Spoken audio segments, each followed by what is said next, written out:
Live from Hollywood, California, VJ Vernon Husky, the Big Vanilla Funnies, Unsportsmanlike Conduct. Unsportsmanlike conduct.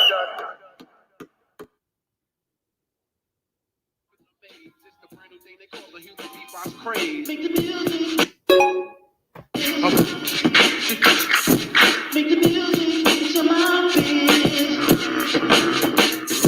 Make the music get your mouth in. Man, I hope I can hold it together today, man. VJ's Unsportsmanlike Conduct, man. I want to welcome everybody joining in right now.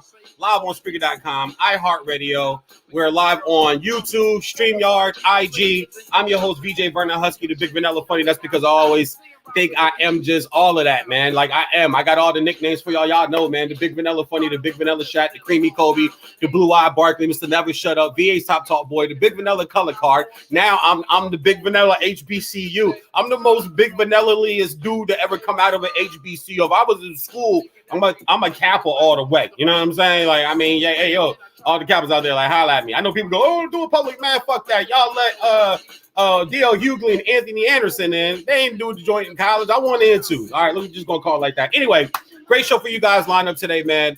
Y'all hear the music in the background. Yo, YouTube, do not silence my shit, okay? Don't take this from black people. If you haven't heard the news, rap icon, rap legend, a man that has been sampled more than anybody in the history of rap and hip-hop, Biz Markie has succumbed to his sickness. He has passed away. He has left us and went on to be wherever he believes that he was heading anyway and going. And I just thought it'd be the right thing to do to bring the show in and start it with Biz Markie, man. Nobody really understands. You young buckaroos, you little young whippersnappers, you little young Thundercats out there. Y'all don't really understand how sampled Biz Markie is. That right there, making music with your mouth, Biz. That beginning tone is Mary J. Method Man's used it. Tony Braxton's used that. That ding ding ding ding ding ding ding ding ding ding ding ding ding ding ding. Come on, like that is so sampled. They didn't have to go back into the 70s and the 80s to sample. They could sample from the 70s and the 60s like a lot of people do. They could sample from the 80s. Rappers are taking like what Biz Markie was doing. If you think about that Mary J joint, ding ding ding ding ding ding ding ding ding ding ding ding ding ding ding. That's from the 90s. She was sampling Biz Markie before the song was even 20 years old. So shout out to Biz Markie, man. Special guest coming in today too, man. My man Chris Partry from Basketball Podcast will be on from Portland. We are going to talk about Dame Lillard, and he's asking for a trade. And I am definitely going to tell you that I am not on the side as everybody else is, because I'm normally not. That's how you get far in this industry. You got to kind of be on the other side without saying a lot of dumb shit. But I want to start the show off with my opening rant, and I want to take it from this angle. People in life always be careful what you ask for. Be careful what you wish for, because you just might get it. I remember the first time I heard that saying, and also too, man, shout out to my man Luis Estrada's in the business, man, in the building, man. What up, man? My girl Teresa Nugent just tuned in, man. I've known her since the 4th grade. She is my oldest running friend in my life. It's Teresa Nugent. I went and saw her when she was living in Denver. I went up there to call Cal Poly for San Luis Obispo and ESPN Radio playing against Northern Colorado. And one night went out and had dinner with her, had a steak. She took me to the steakhouse in Denver. Cold as shit.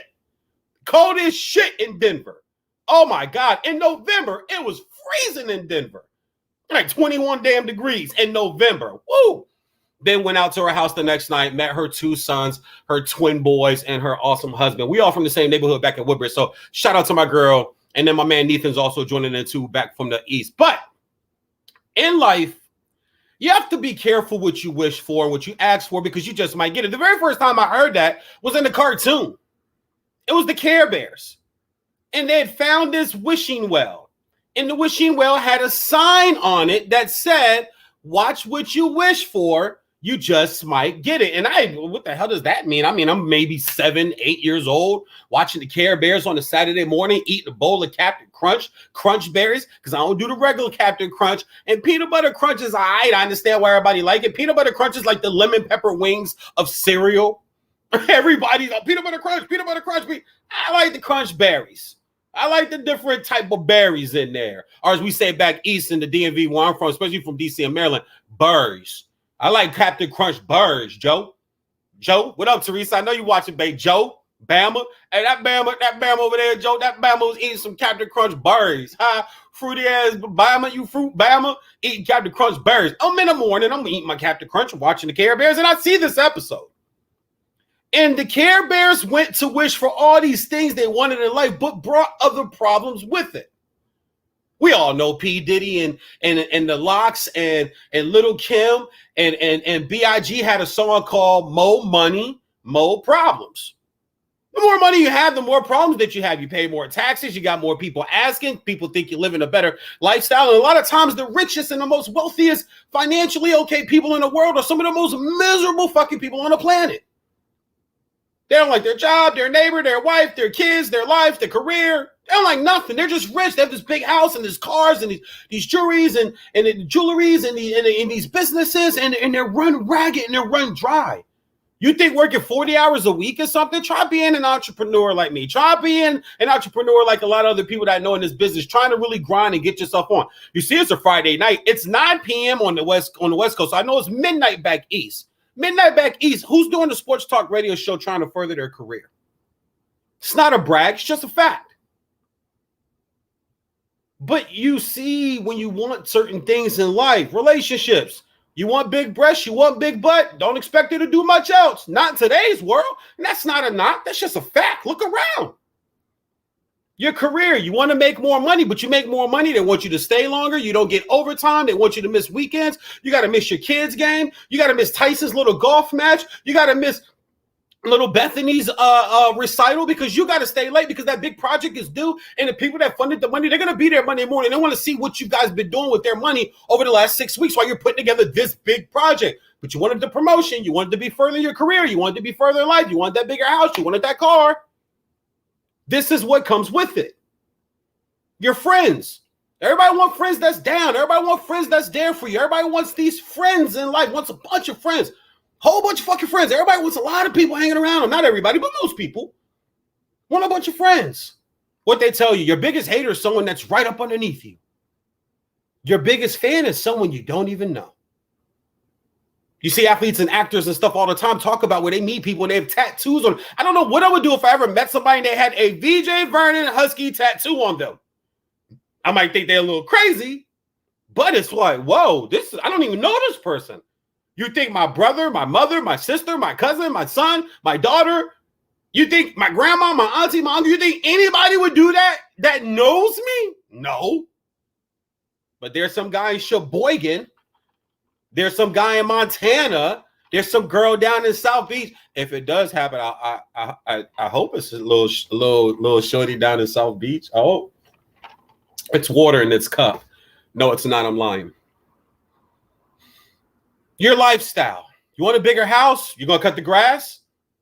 You're gonna be a little more warm or sweat a little more. I have to use more ceiling fans or more plug-in fans because you can't run the AC because now you got a more expensive electricity bill. Everybody wants a Porsche, a Lambo, a Ferrari. Do you know what a brake system costs on a Lamborghini? A Bugatti. Oh my God, he's got a Bugatti. It's $1 million car. It's a Bugatti. Yeah, and it also has 4 air compressors in it, and it has 4 cooling systems. If one goes out, you have to replace all 4. It's like $55,000. Now, if you got 30, 50 million, so I can see somebody. But even if I have 50 million, I don't know if I want to buy $1 million car and possibly have to replace a $50,000 part. I would just go, oh man, you know what? Yo, I had it, I bought it, it's gone. Allen Iverson was like that. Allen Iverson got pulled over to Lamborghini in New York. The taxes weren't paid on it. It was supposed to be repossessed, so they took it. The cop asked Allen Iverson, why didn't you just pay the taxes? He was like, man, do you know what the taxes are on this car? Would you pay it? Like, that was a real answer from him. That's quoted in a very credible media journalist source. But you want a different lifestyle. You want a big pool in the backyard. You got to clean the pool? Do you know what pool cleaners cost? Material things. You want the glitz and the glamour and the gold and the diamonds and the shine. That shit costs. It depreciates. Diamonds are marked up 800%. That's why I don't buy them. No diamond. Anything you ever see on me you think is a diamond is not. I'm Chad Ocho of the sports talk and comedy and acting world. I'll buy the shit that look like it all looks the same when the light hit it.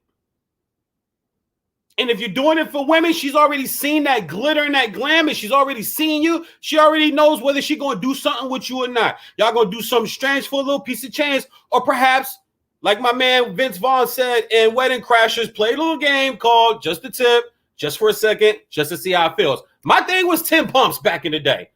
I used to say, well, let's just do 10. Let's just do 10 strokes. And if you don't like it, then we can stop. And then when them 10, the first 3, you try to go like romantically to see if she's into that. She don't respond to that. The next 3, okay, you up to 6 now. Let's go to Pound Town. Let's see if that works. Nope, she ain't like that. Got 4 left. I'm telling you some real shit. You got 4 left. But people say they want these things, and they want things in life. Be careful what you wish for. You just might get it. Today, Damian Lillard, point guard, all-star, all-NBA point guard from the Portland Trail Blazers, has officially asked for a trade, and now the speculation starts. Knicks, Miami, LA, New Orleans, Boston. I got 2 teams I'll talk about later that no one's mentioned, but I could go. Would you make that trade for him? 2 teams no one's talking about, but he's an upgrade. And I don't think you have to give back that star player. I don't know what Portland's asking for because the man was just made today. I'm kind of miffed about it a little bit because you got Chauncey Billups. You got a black head coach. You got a head coach that won a finals MVP, won a championship with Detroit, is a big-time defender, knows how to steady the game. Dame can put up a lot of points, guys, but I'm going to go into something here about Dame that a lot of people aren't going to agree with. And it's on the other side from most of the talk for Dame Lillard is that I'm not sure how great Dame Lillard is. Has he hit some big shots and waved people bye-bye and all of that shit in the playoffs? Yeah. Sit Houston home with a catch and turn and shoot the end of the series? Yeah. He has. What has that gotten them? They have a defensive issue there. You can't be 5th in offensive efficiency, 29th in defensive efficiency, and think you're going to win a championship or get to the finals. That's not going to happen. Dame Lillard is part of the problem here that no one wants to admit. I'm starting the blame Dame campaign. And what this is also too is this is what I've told you all before. This is the LeBron James effect of the league that he's had. Do you think Karl Malone didn't want something else besides John Stockton? Do you think Gary Payton didn't want something else alongside other than Sean Kemp? Do you think Patrick Ewing, would anybody call Patrick Ewing's second best player on his team a top 100 player in NBA history? Mark Jackson, John Starks, Gerald Wilkins. Are they even top 100 players in the history of the National Basketball Association? Anthony Mason, Lord rest his soul, Charles Oakley, Charles Smith. Is this bringing back any memories? You don't think those guys wanted extra pieces? You don't think Brad Daugherty wanted something other than Mark Price? You don't think Alonzo Mourning for all those years, and even in Charlotte, he had grandmama. It wasn't enough. It wasn't enough. You don't think Ray Allen wanted something else or wanted more? Milwaukee, Seattle. I mean, Dame's not the first player. But now, since the decision, and I've been saying this shit for years, and I don't understand why people do not understand, comprehend, or listen. This is the decision effect. This is the LeBron James effect. LeBron James, come on, man. People have left teams before, but nobody made a fucking special about it and drew that much attention to it. It changed the game. It changed the way things are to this day. This is the LeBron James effect. I don't have to take any responsibility because I'm putting up numbers. I don't have to take any responsibility because I'm putting up ticket sales and merchandise movement. And I'm in commercials. And I'm in a rap beef with Shaq. Come on. And everybody falls into it. This is media manipulation. And this is athlete ego narcissist personality. That's what all of this is, bruh. 29th in defense. Since when is Dame Lillard made? I'll look it up. Somebody look it up if you can, that's listening or watching right now. When is Dame Lillard made an all-defensive team? Terry Stotts, the former head coach that got fired, he didn't demand that they play defense. You now have a coach in Chauncey Billups who's going to demand that you at least try. Jeff Van Gundy says it all the time when he's doing the broadcast for ESPN with Mark Jackson and Mike Breen. You have to, even if you don't have the best defenders in the league or in the world, you have to, as a coach, still demand that you at least put in the effort to defend. That you at least demand that you at least bust your ass and try to defend. They don't try because their head coach does not demand that they do. Chauncey Billups is going to change that. Chauncey Billups is former all defense. We all know Chauncey locks down the point. Him and Rip Hamilton, and then you added Tayshaun that length to the wing, and you had 7-footer. Yeah, Ben is 6'8", playing the forward or playing the center position, winning Defensive Player of the Year 4 times, leading the league in rebound. Like, that's just, but it starts at the point when you talk about defense. 3 top steals people, 4 top steals people in NBA history, they're point guards. Mark Jackson, John Stockton, I forget who's third, but I know John Stockton is first. I believe Mark Jackson is second. Somebody look that up for me if they're listening or watch that and put it in the chat and let me know. I just did a top, I got a top 10 point guard list here somewhere. I'm not sure what I did. Oh, here it is. I did a top 10 point guard.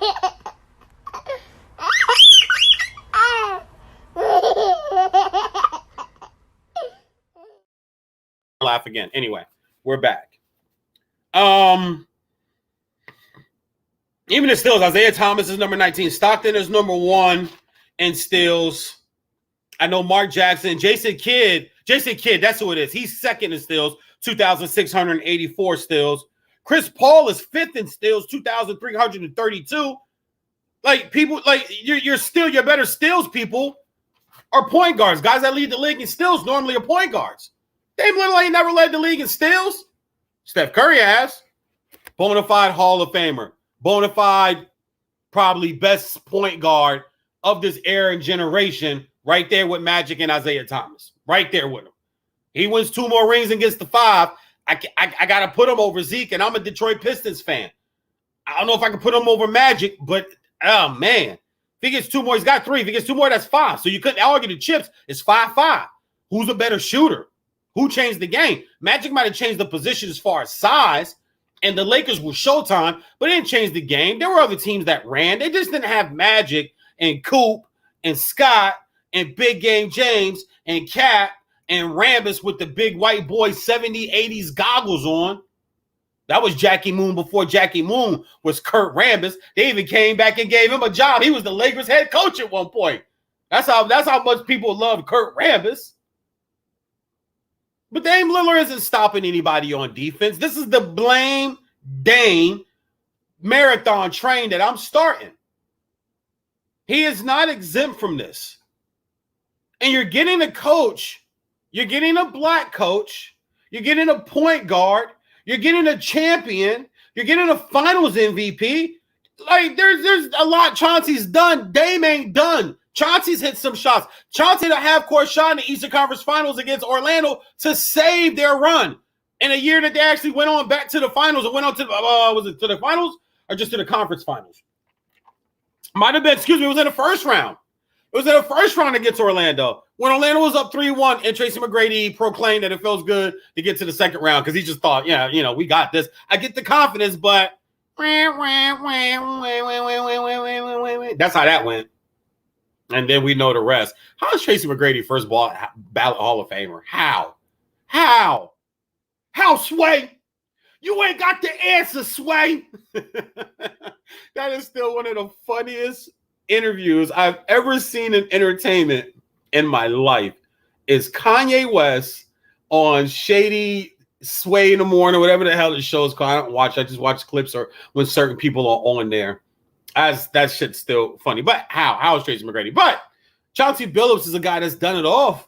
He's done it all in his career. He got back to a conference finals and just ran into Kobe when he was in Denver. Like, Denver was floundering all over the place. Melo was balling, but they brought Chauncey, and Chauncey steadied that thing. Chauncey's from Denver. He's from Colorado. So he was back home. He was up for a GM position. Chauncey's been interviewed for a GM position, which means somebody thought he was good enough to be in the front office, not just be a head coach. Some head coaches could be front office people. Some front office people can be head coaches. Some coaches can't be front office people. And some front office people have no business ever trying to be a head coach. They saw fit that Chauncey was interviewed for multiple front office positions and now has a head coaching job. And that television put him on because he's just great and knows the game. Played under Larry Brown, who's one of the top 10 basketball coaches of all time. And he might slide into the top 5 for me if I'm being a little Tar Heel bias. You have pieces there. I'm not sure if McCullough is a 2, but why wouldn't you try to at least work this thing out for 1 year? See if you can start to play defense. If Portland just comes up to the 18th ranked defensive team, you're in the conference finals. But 29th in defense efficiency and 5th in offense is not going to get it done. And the point guard to start a team, he does not get exonerated for this. I said the same thing on multiple outlets a few weeks ago about Joel Embiid, Philadelphia, Doc Rivers, and Ben Simmons. How the hell is Doc and Embiid, who's the leader of that team, being exonerated and it's all being dumped on one guy?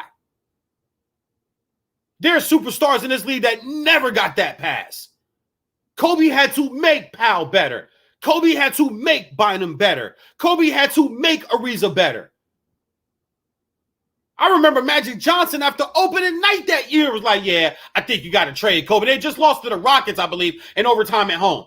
Yeah, you got to trade Kobe. You got to do it now. You got to move him now, man. It's not going to – what? Shut up. Do what you say he was going to do. Get him a few better players and let him mold those guys. They get blown out by Boston. They lose in 6. And listen, in that first finals, they're up in game 4. They're up 26 damn points. That series is about to be 2-2. And they still got another one. That's when the format was 2-3-2. Now it's 2-2-1-1-1. That's when it was 3-2. That was a 2-3-2. That's when they had another game. They was going to play game 5 in LA. And then they would have 2 games in Boston to just get 2 games to just get 1. They could have went back to back with that team. But what did he talk about? He didn't say we need more. He didn't say we need better players. I need this guy, this guy. He adamantly said in the post game, we got to get tougher. We got to get tougher. We, not you, not him. We. He was speaking French. We just got to get tougher. We just got to get better on the rebounds and to shoot the ball better. When the Boston Celtics come to us and they want to get in the face, we have to fight back and strike back. That's what we have to do. We have to get tougher. I speak the oui. I speak the French. Or the Francais, I should say. Y'all like that? Y'all like my French? Y'all like my French shit? Once again, there's water in this cup. No, there's not. Dame Lillard is not getting exonerated for this. Not from this sports journalist. He deserves some of the blame too. You're not you can't be 29th in defense and like, oh, I'm doing my job. No, you're not. Guys are driving by you too. People don't block out anymore, and the point guard position is very rarely defended anymore. Everybody switches everything. It's easy to play today's game. I'm watching game 4 of the NBA Finals between Milwaukee and the Phoenix Suns. And as the game's going on, I keep saying, Phoenix is going to blow this. Phoenix is going to blow this. Phoenix is going to blow this. They could have easily stole that game. But everybody switches. Nobody really defends. Very few blocks out. You give teams, everybody go, well, the three-point shot could change the game. No, it's not. That's a false narrative. It's no defense and no blocking out and rebounding that let teams back in the games because every shot's not going to go in. You're going to miss some. The average NBA team shoots 45% from the field. So if I'm looking at the scoreboard and I'm knowing I'm down 20 and it's the third quarter at about the 7-minute mark, let's get it to 15 by the start of the fourth. Let's get it to 10 by the 3-minute mark, and we're in the game. Their shots are not going to keep falling, and some nights it just happens. The shots just keep falling. But for the most part, shots aren't just going to keep falling. They're going to miss some of these. Let's box out. Let's get some stops. That's defense. Let's get the rebounds. There's nothing worse than trying to come back from 20 and get to within 7, and you give up a 3 that misses, but you don't box out. A guy gets it, kicks it to another guy. He hits a 3. It's right back to 10, and now you look up, and it's the 2:15 mark. You're like, well, there's the game. Because if we get that rebound and come down and hit a 3, now it's 4 with 2:10 left on the clock. We're here. We're in it. It's a ball game now. We got this game. You're not defending on the point guard position. You don't have a shot to come back unless you're hitting crazy 3s. And let's get real. Dame has some shortcoming games too. Dame has some games too where his shot just isn't going. And I just don't trust when you're just a jump shooter. He does penetrate and got a nice floater. But Dame's not an attacker. Dame Lillard to me is just turned into just a gunner. A straight up jump shot gunner. And I know it's an unpopular opinion because all the Laker fans want him and all the Boston fans want him. So what we'll do is we'll elevate what he really is because our team wants him. Laker fans, stop. You're picking up the $140 million tag. Who are you trading? If I'm Portland, I'm not moving him in the Western Conference. Are you kidding me? I'm going to move you in the Western Conference and have to deal with you within the division 5 times a year? No, thank you. You're going to the Eastern Conference. Knicks, what are you giving? Boston, what are you giving? And 2 other teams that I'll mention. I'll wait for my special guest to come in. But watch what you wish for because you just might get it, Dame. You want to be traded? They can control where they trade you, man. You got to watch this, and you still got 4 years left on your deal. You can't get out of your deal, at least for the next 2 years. So wherever Dame Lillard goes, he is stuck there for at least the next 2 seasons. He's owed $139,975,000, $140. So you have to pick up that time. If I'm Portland, I don't pay any of it.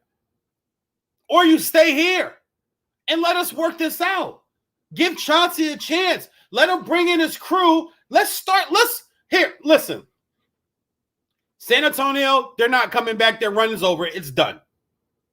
Denver, I know Jamal Murray was out, but once again, I know Jokic won MVP, rightfully so, once again, but I've always tell people, my best player can't be the most unathletic guy on the court. I'm sorry, I can't. I need more athleticism from the best player on the court.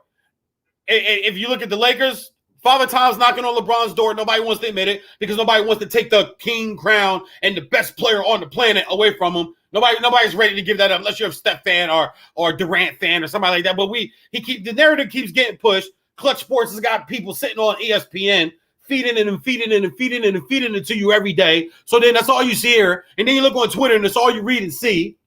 But come on. They're looking to trade Kuzma. So now you got to figure out who's going to be the third piece there.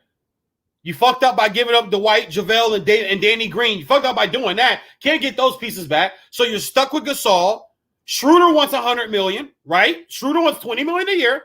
5-year deal, $100 million. Lakers paying that to Schroeder? You're paying that to Dennis Schroeder? Caldwell Pope, spot up shooter. I'm on Portland. I'm not taking none of that crap back. I'm not taking none of that. You don't have no high picks to give up. They're giving up their star players. They're going to have to get somebody to rebuild sooner or later. They're going to need a new high draft pick to do that with a kid coming out of college. Free agents don't run to Portland. People get traded there. Rasheed Wallace got traded there. Dame got drafted there. McCullough got drafted there. Superstars do not go to Portland. Bill Walton got drafted there. Clyde Drexler got drafted there. Damon Stoudemire got traded there. You got starting to get you seeing Brian Grant drafted. Derek Anderson drafted. Nobody runs to Portland. So you're gonna need capital if you're Portland to replace him through the draft. I'm not taking Kuzma, Caldwell Pope, Dennis Schroeder. I'm not taking none of that. All right, 43 wins next year. If you thought that you were in distress now, wait till you get those guys in to try to replace Dame. Sit down and talk. We don't communicate anymore. Sit down and talk and try to figure out why do you want to be traded? Can you do more in defense? Can we give Chauncey a shot here? Can we just give Chauncey a shot? Let him bring his crew in. See if they demand that you guys at least attempt to play defense. Attempt to try to stop somebody. Portland doesn't do it. And this is the LeBron James effect. I don't have to take any blame. It's everybody else. Trade me or trade everybody else or get rid of this person or that person. Carmelo did great off the bench for them. Why are they talking about him leaving a free agency? Why wouldn't you re-up Carmelo? Why would you leave, Melo? Where are you going? Oh, let me guess. You're finally going to go to LA and play with your friend LeBron? You're finally going to, but we know he's not going to defend. People used to say that about Carmelo all the time. He don't play no defense. Maybe Chauncey comes in and gets him to commit. Hey, it's the end of your career. Do you want to just be some hanger-on somewhere? Or do you want to be on the team and mean something? But we need you to defend. You must play defense in the NBA. Ask Giannis. What a block the other night in Game 4.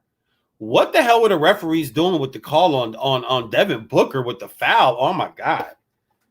And then people say I'm a hater when I bang on the NBA the way I do. Listen, the games have been good, but just go look at the ratings.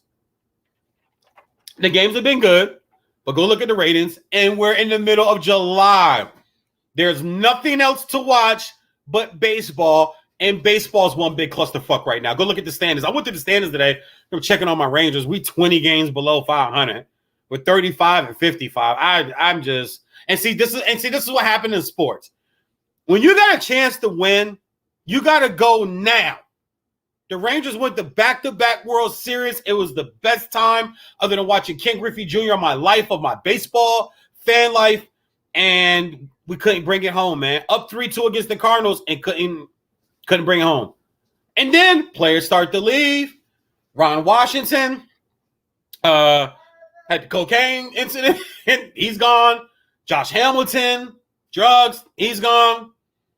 People start to dissipate and leave. We traded our best infielder to the Yankees.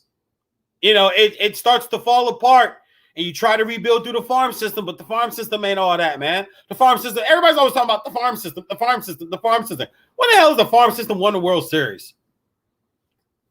Somebody tell me the team where the farm system won them the World Series. But I'm looking through baseball. Baseball's close. Nobody's watching baseball. All you have to do right now is get ready to watch the Olympics and watch the NBA Finals. And nobody's even doing that. Go look at the ratings. Everybody that can join me on my IG and also on my StreamYard. Do he need a change? Do I smell you? You pooing? You on my show live and you just come up here and just doing gas? You want some gas? That's what you do. You want some gas? You have you a bowl of Glorietta pinto beans. That's what you do if you want some gas. Everybody, this is my son. Y'all know. Y'all be seeing him on my IG, man. That's my son, Cameron. I knew he was coming out here sooner or later. But I'm on the blame Dame train, man. I actually want to get my guests in here. Let me see. He said he gonna rock with me for 2 hours. I'm gonna get Chris Perry. Man, ain't nobody tell you gonna be on for 2 hours, man. I got a Portland Trailblazer insider. I'm gonna bring him on. Also, too, man. Shout out to my man John Blue Hawk out of the Pennsylvania area. Has really helped me out with this NFL thing and being able to get these Hall of Fame induction interviews. I had so much fun. The guys on the show, and we're going to talk about that a little later too. The guys on the show, the men that I interviewed were just phenomenal. Everybody, I want to thank the NFL. I want to thank the Hall of Fame. Everybody was so great in the front office there and on the production side that helped me out and assisted me. I actually got a chance to apply for my NFL credentials. for me the credentials, and the ones I apply for, it gives me access to any type of NFL media. So out here in LA, I could kind of go to Rams games and Chargers games and go for the media availability during the week for practices and post game. So I will eventually then start flying around the different states. I'm definitely going to go to Miami and use my credential to get in for a post game to hopefully talk to the Dolphin players and coaches. That'll be just a dream. But you can get into the stadiums and go to the press box and cover the games and take your notes for your website. I'm getting back into writing. I just started my English Composition 2 course. So I'm getting back into my my writing, finishing my degree in journalism and sports broadcasting. So, a lot going on right now, man. So a lot coming on with the show. But yes, I am pushing the blame Dame train because this is ridiculous. And this is killing the NBA, man. This is killing the NBA. Guys not willing to take responsibility for their own play and the way that they may be, something that they may be doing. And now it's just, well, trade me, or trade this guy. Or I don't want to be here. I don't want, I like Luka. Luka's not winning shit in Dallas. I can already tell you that right now, guys. Trust me. Unless he grows and matures like a Dirk did, he is never winning a championship in Dallas. He's a great player. He really is. But you need a powerful 2 in the league. And then you need like a really, really good 3. Then you need a glue guy. Then you need a dirt bag. Y'all know the dirt bag. That's a baseball reference for y'all non-baseball fans out there. A dirt bag, man. Just a guy that just gets on the ground and does everything. PJ Tucker. Anthony Mason, Dennis Rodman. Dennis Rodman's a legend, so good luck finding another worm. That's one of the most fucked up nicknames too, man. I don't want nobody calling me the worm. Like that's like you ain't never seen a worm and went, hey, the little worm, it is so cute. Look at the little worm. Worms are ugly. They slimy. Like I saw a worm the other day outside. I was out there rain. I was like, oh shit, like I didn't want to step on them, but worms, like it's a worm. They don't have no eyes. They can't. How they see? You ever seen a worm mate? You ever seen a video of worms don't even have sex. I don't want to be a worm. That's like a rat. You know what I'm saying? It's like a bug or a roach. We're on this Dame blame train, man. But my special guest I see already in, man. This brother and I connected through LinkedIn. LinkedIn is dope, but I feel like LinkedIn's gonna be Facebook in 2 years. I'm going out on a limb. It's starting to feel that way. And your connections and all of that stuff. There's some great professional communications there too, man. But me and his brother connected. He has a show, man. He's on the fullpresscoverage.com. He's got a podcast called The Courtside Crossover with Chris Party. I'm gonna ask him if that's his real name. If it is, that's kind of dope though. Like if your name is Party, I'm gonna ask him if that's his real damn name, or did he give himself a nickname, man. So we'll bring him into the stream, man. Ladies and gentlemen, to live right now, VJs on Sports Like Conduct on Spreaker.com, iHeartRadio. My man, Mr. Chris Party. VJ, my good brother, what is cracking? I hear you already going off. I hear you going off already while I'm waiting backstage. So, and yes, that is my real name. Party is my given last name. It's this water in this cup, man, that's got me a little crazy today. It's not water. I was gonna say, apparently it's not water that you drinking over there. Nah, it's not water. I don't drink water. That's part of my problem. What's up, brother? How you doing, man? I'm good, man. I just had to hit the gym real quick, get ready for this verbal jousting we about to engage in over here. So, I'm ready to rock, man. I'm ready to rock. Man, you don't want none of this. You about to get smoked. You don't want none of this, man. I hear you with this blasphemy already talking about you on the blame Dame train. Absolutely. That shouldn't even exist. Why are you blaming Dame? Please, just fill me in. Please fill me in. Well, if you haven't been listening, I know you was getting prepared and getting ready to get on the show. I started my opening rant with be careful what you wish for, because you just might get it. I remember the first time watching a Care Bear cartoon and they found a wishing well. And it had that sign on the wishing well, watch what you wish for it. And when you just might get it, when you're 7, 8 years old, you're like, oh my God, this is intriguing. Like what? I've had this type of philosophy type mind all these years. I just didn't know how to deal with it. So things like that, I like. Relationships, careers, friends, lifestyle, material things. Watch what you wish for. Everybody wants a Porsche or a Lamborghini or Ferrari. You know what a brake system costs? You know what an oil change costs? Let's just go with a Mercedes Benz, right? $250 for Mercedes Benz. It ain't a Camry, bro. It ain't $39.99 like the song say when you drive a 550 or S63. It's not $49.99. You feel me? So what you wish for? You want to be traded. Number one, if I'm Portland, I want a king's ransom. Number two, you ain't going nowhere in the West. So if you think you're about to go down to LA, scrap that, dog. Or why not give Chauncey a chance to work?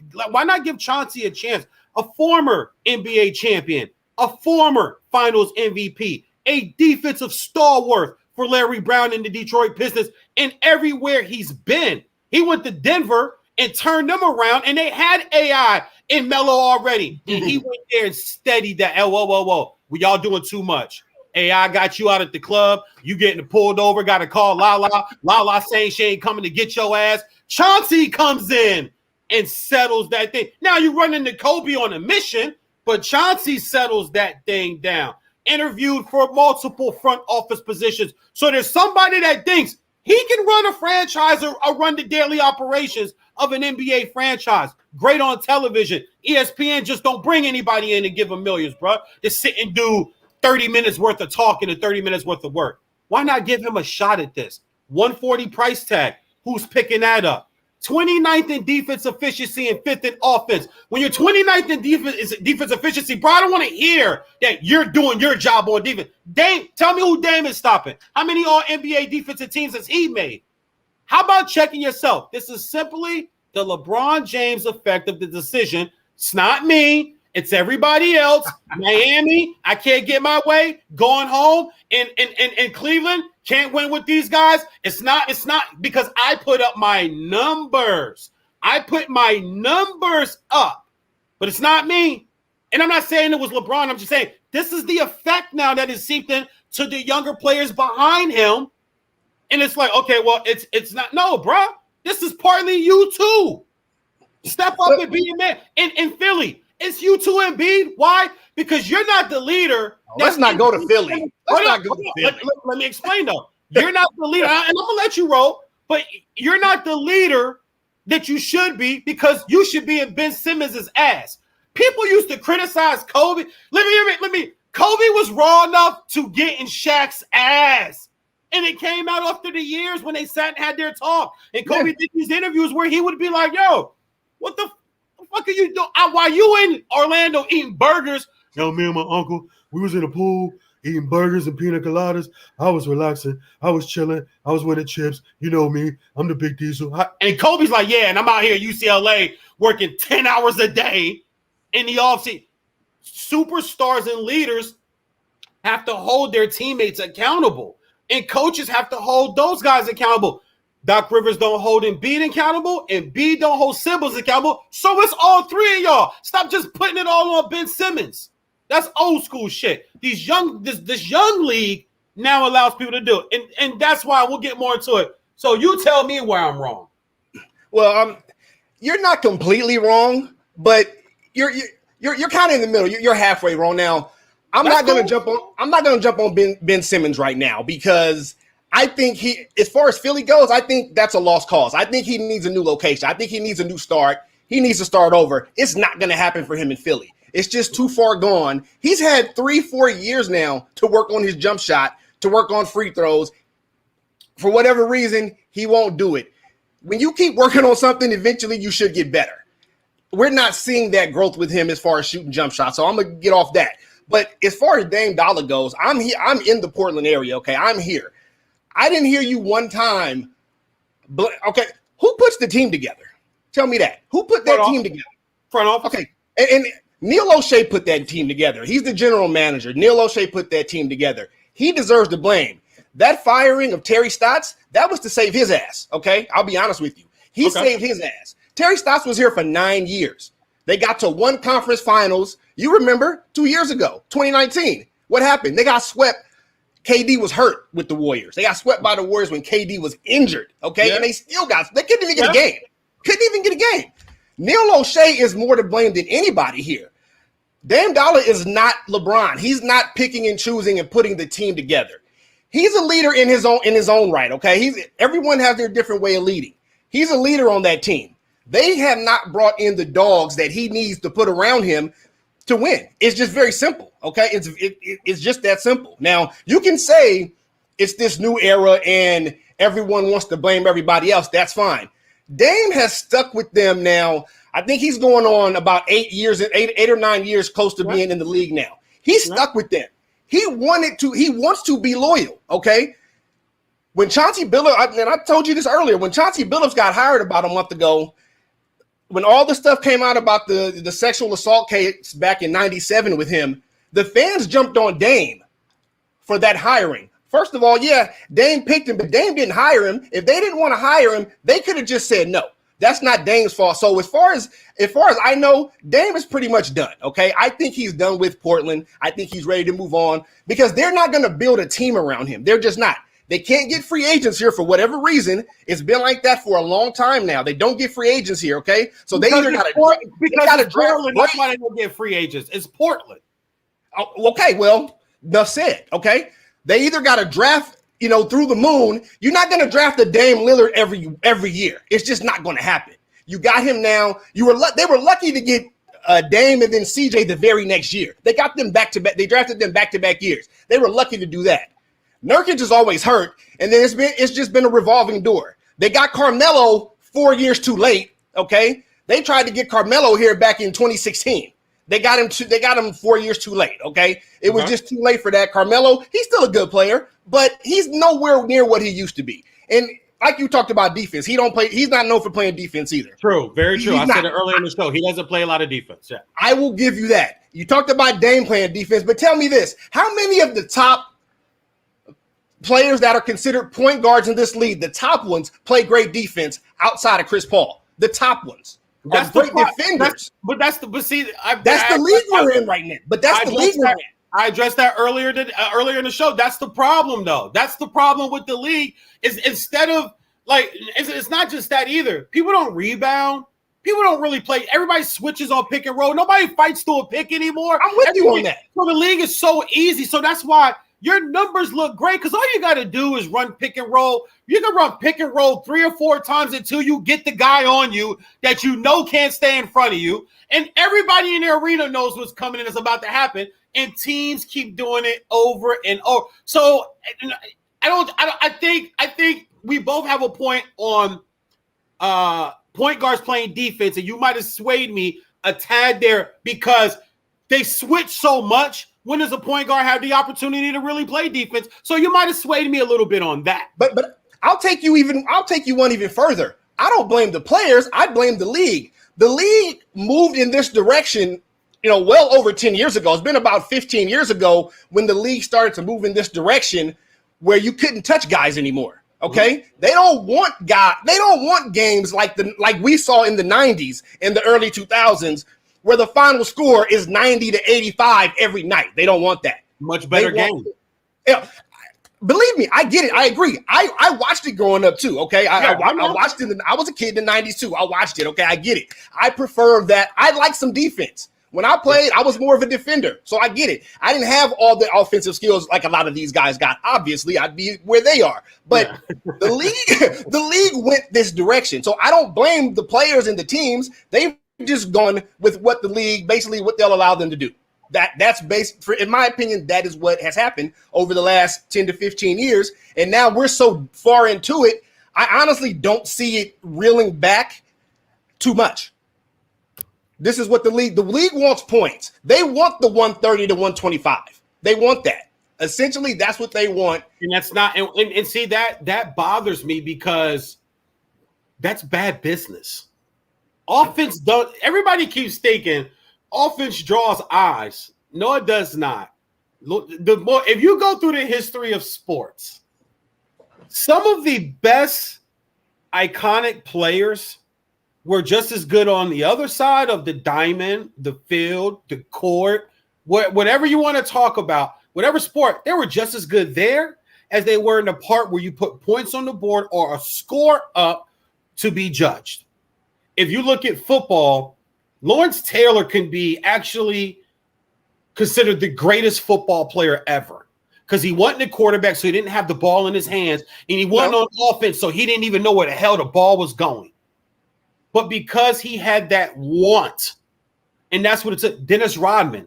Once again, he's a legend. We'll never see that again. And he wasn't skilled. He had that want. This generation, and from that generation, The wantness. Look at social media. People want the wrong shit now. They want instant gratification. And 135 to 130, that is a horrible. I'm trying to figure out how you even make an all defensive team in these days. Like, everybody's giving up points, but if you act like you want, Van Gundy said something very, very, very smart one night. Maybe it's about 2 weeks ago. It's probably the conference finals. He goes, "You're never gonna have all the great defenders on your team as a coach all the time." He said, "But you must at least demand that they try." In today's game and with Portland, they don't even try because Terry Stotts doesn't demand it. And I'll segue to this question for you. Why not give Chauncey Billups an opportunity if you're Dame? Because I ain't trying to be funny, but shit, he done shit you ain't done. He's done things that you ain't gotten close. You ain't never been to a finals. Chauncey's played in 2, won, and got a finals MVP. You don't have that. Chauncey's got all defensive team awards on his man at home. You don't have none of that. So you're gonna run and go where you gonna go? Boston?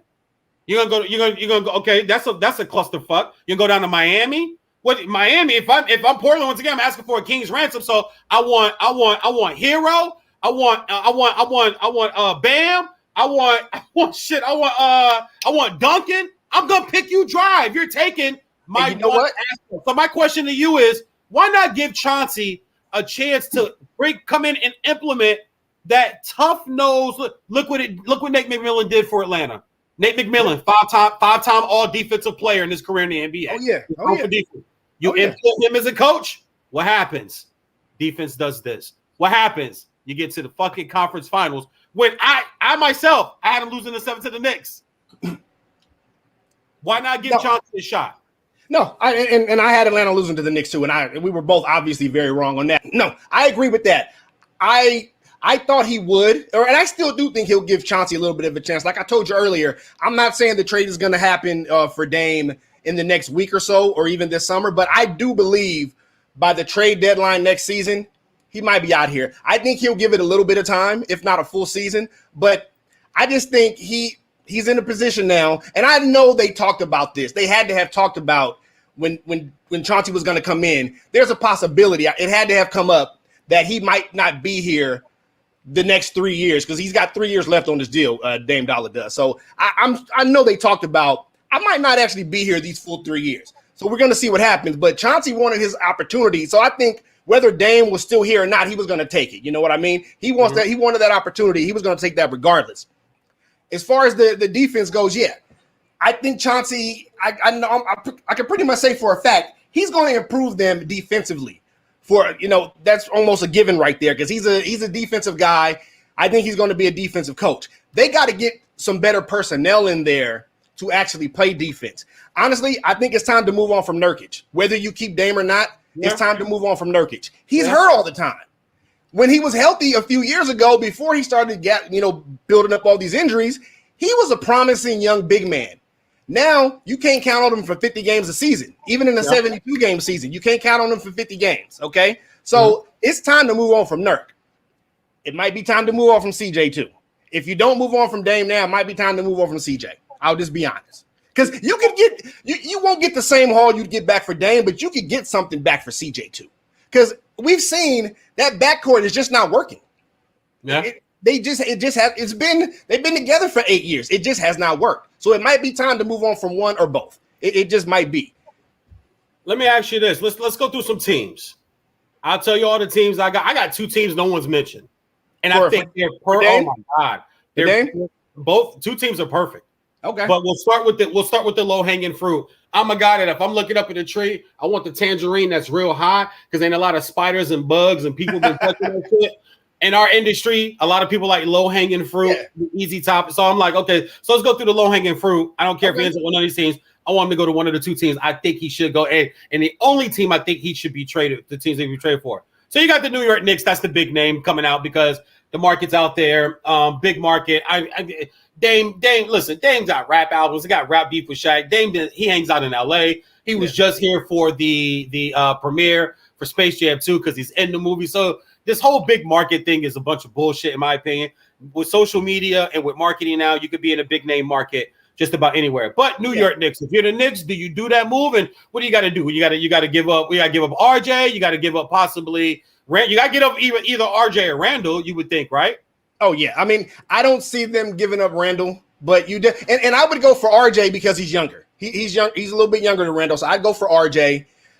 But what else do they have outside of maybe a couple of draft picks? I don't think the Knicks have enough even draft capital because they're probably going to be at least in the playoffs the next few years. So those picks aren't going to be high. You know what I mean? And I don't think they have the personnel that is attractive enough for the Blazers to give up Dame. I just don't think they do. So I don't see the it's New York, so of course that's the first team, like you said, it's the low-hanging fruit. You're gonna hear the Knicks first. I don't see that happening. I just don't. I think they may be down like 4th, 5th on the list. Honestly, I really think that. Los Angeles Lakers. Again, they just traded a haul for Anthony Davis, right? Yep. So again, Kyle Kuzma and who? Kyle Kuzma and who? I mean, you could possibly do a sign and trade for Schroeder and throw him in there, but I doubt it. I mean, what do they have? Exactly. These teams don't have enough. Okay. They just don't. Well, because you know how, like I said, low-hanging fruit. These are the teams there. There's already Dame Lillard memes in photoshopped in Laker jerseys already. Okay. Right, let me throw this at you real quick. Okay. Do you take a fire and throw Anthony Davis out there and just team up LeBron and Dame and go forward? If the Blazers are willing to do it. No, if I'm the Lakers, I throw LeBron's name out there and team up Dame and AD. They're not doing that. And see, that's the problem. I'm just being realistic. You know that. They're not doing that. Well, no. It is realistic. It's realistic too. And just real quick, I always got to give a shout out to everybody that's on the IG. Miss Coco, that's my cousin Mika Boo. What up, Mika Boo? That's my cousin back in North Carolina. She got her own fashion line, man, doing her thing out there. That's what's up. A powerful young black woman out there doing things. She out there tricking and thotting and no fans only, none of that shit. She a hardcore black mother. I think she's getting married to our boyfriend or baby daddy. I'm not sure. It's been a minute since I've been back home, but she's on my IG. So shout out to my cousin Mika Boo. No, see, here's the problem. And this is part of my dislike for LeBron. I make no bones about it. I'm not a fan. I don't like him. You know, I was actually surprised you weren't out watching the movie tonight. I was surprised you was even on tonight. I thought you'd be at Space Jam tonight because I know you love LeBron, right? That's your guy. I'm surprised. Yo, my dude. Let me tell you something. I will never watch Space Jam 2. Are you kidding me? I will never watch Space Jam 2. I'm not you're it's subliminally done. You're trying to overdo or trying to erase Jordan because that's just what a narcissist does, and he is a narcissist. Well, yeah. It's just like the whole picture with Devin Booker, point and signing. You could have did that private, but you got to put it out there because Devin is a Kobe guy, and you got it. That's why you came to LA to LA. You're trying to erase. He's like, okay, maybe if I can go and do what these guys did, maybe that'll help me past them. And he's always done the off the court stuff and try to implement it with the on the court stuff, and that's just not how I judge sports. So I will never watch that corny ass movie. Now he was funny in Trainwreck. See, he was good. See, I'm not a total hater, dude. But, okay, he was good in Trainwreck. You got to at least give him this. He's a better actor than Michael Jordan. Yeah. Oh, well, okay. You got to. He's funnier. He has better comedic timing. He's funnier. I think he's more witty. He's more witty than Jordan was a serious dude, man. He was a shit talker. He was a serious guy. I'm pretty sure he laughed smoking cigars and playing cards and poker with the guys and everything, man. I'm pretty sure he did all of that, but I'm also pretty sure that the trash talk was he laughed because that's just what fellas do. We sitting around playing poker, we talking shit. But if I'm really throwing lines at you, Chris, you're going, I'm like, ha ha, yeah, ha ha. Y'all see Chris over here. I'm having a good time, but ain't no comedic timing behind it. You're right. LeBron and his movies and television, he has comedians. And his show, The Shop, is cool. I ain't gonna front. I'm a little bitter about that because we actually had a barbershop show like that. Okay. And I had a friend. So they stole your idea. I don't want to say that because then it makes people think, but I did have a friend throw the idea at Kevin Durant because I'm from the same area Durant's from. Okay. And within a year or two, there was a press release that LeBron was doing a barbershop talk show. I'm dead serious. I have the film. I have the film from back home. The barbershop's called Inductees in Lake Ridge, Virginia. My boy Michael Valdez is the owner. We went in, set the cameras up, and just talked sports, life on a Saturday with patrons. So it wasn't set up with me and my boy. We were just talking with dudes sitting in the chair getting a cut. Yo, man, what do you think about such and such and such? And the barbers were cutting and getting into it. It was a huge idea. I'm still gonna do it. I'm not gonna. I tell people all the time. Well, listen, can I tell people all the time? When you go to the grocery store and you go down the bread aisle, how many brands of bread do you see? 50, right? Yeah, 50 types of breads. Wonder didn't go, well, we're gonna stop making bread because here come the vegan bread. Vegan didn't go, well, no, we're not going to do vegan bread because there's already Wonder and Sunbeam. It's like, no, we're going to make our bread. People are going to buy our bread too, and you do you over there. So I'm still going to do it. I just want to find a barbershop out here. But no, I think at this point in his career, the ankle was an excuse. But even before the ankle, LeBron is smart and knows how to make spurts. He knows how to spurt his energy throughout the season, and I'm not knocking that. But what it does is it makes Twitter and sports talk radio and TV shows go, oh my God, 17th year, you see that dunk? And it's like, yeah, it's his first dunk in 3 nights, homie. But yeah, because the last 2 nights, he parked himself down on the post. And I get it. Once again, I'm not trying to be a hater on this. He's conserving his energy for the long haul. But that's also a sign that Father Time is on your ass. Oh, and exactly. So why would you trade? Why would you trade the mid to late 20s guy over the 37-year-old? They're not trading LeBron. I mean, know they're not. Yeah. I'm not AD's name out there. So I'm like, why would you do that? I throw LeBron's name out there. You know what? I try not to deal in too much. You're gonna hurt LeBron's feelings. I try not to deal in too much hyperbole because I know that ain't gonna happen. I know they're not trading LeBron. And AD is always hurt. AD is always hurt anyway. Right? Well, shit, they knew that when they went after him. So then why would you trade for him? Well, they see that now. I mean, they should have known that before. That was in New Orleans. LeBron wanted him, no.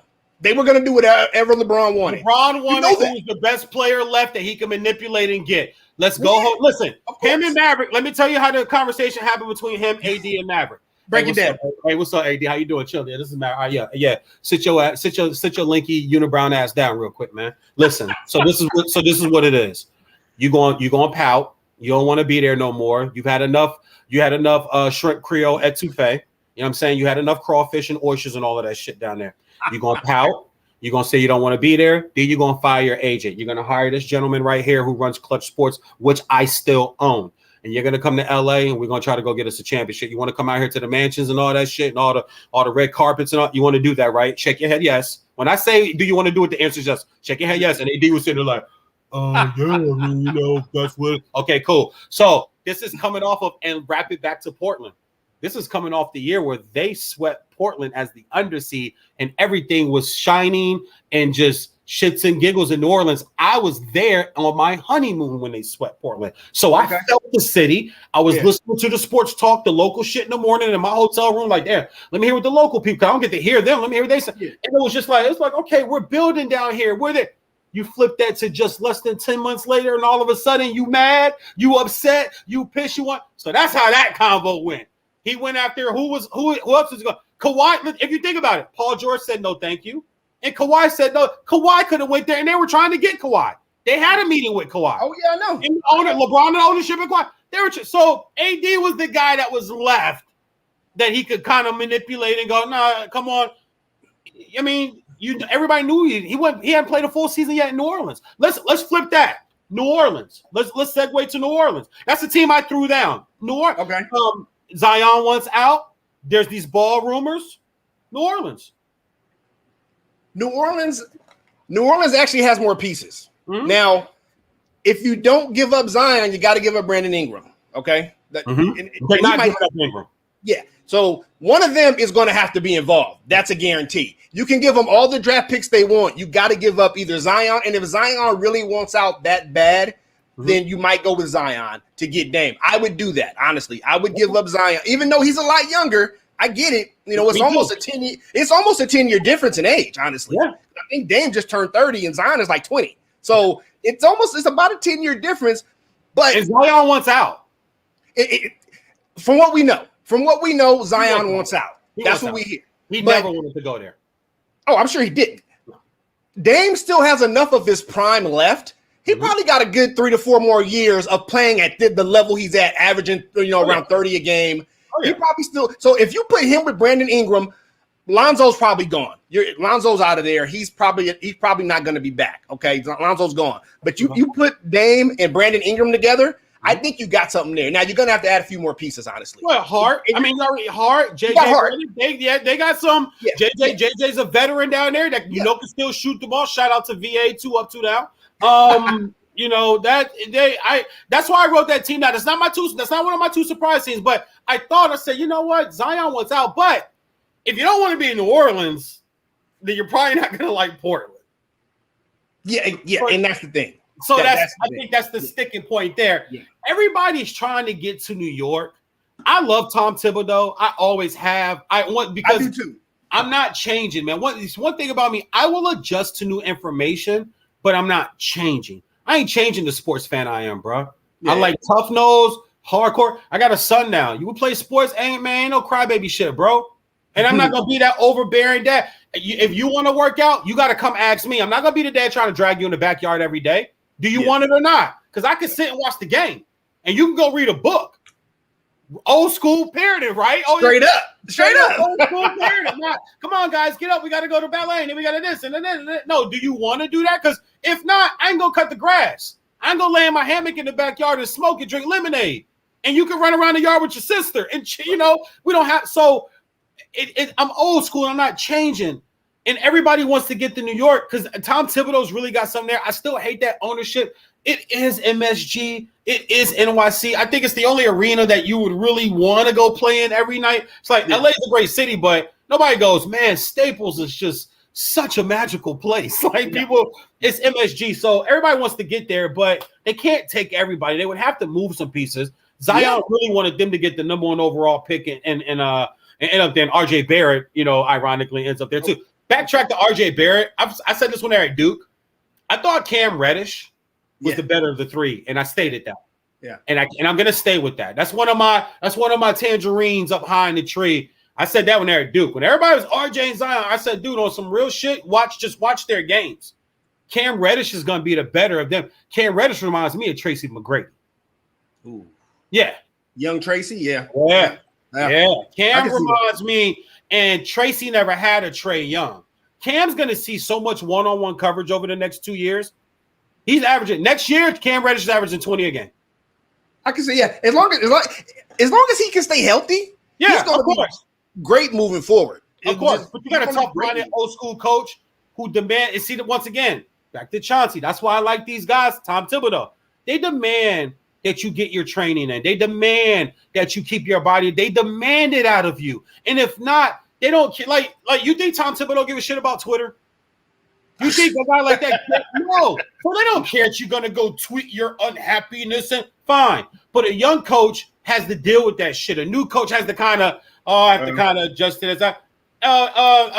I've got his name slipping my mind from the Mavericks that just walked away. Shit. Carlisle. Rick Carlisle. Right? Carlisle looked at the situation. Yeah, I got Luka, but you know what? Luka's got this young diva shit. I'm cool on that. I'm gonna go back to Indiana and work with some players. Yeah, and just coach back. Some guys, they just want to coach the sport, man. They don't care about all that. Bill Belichick, he just wants to, right? Yeah. Right? You know how Bill do. Like there's a reason why he's got this many. That's it. There's a reason. All he got to do is hold his hand up, like you said. Exactly. That's all he got to do. I don't care about all that other shit y'all do.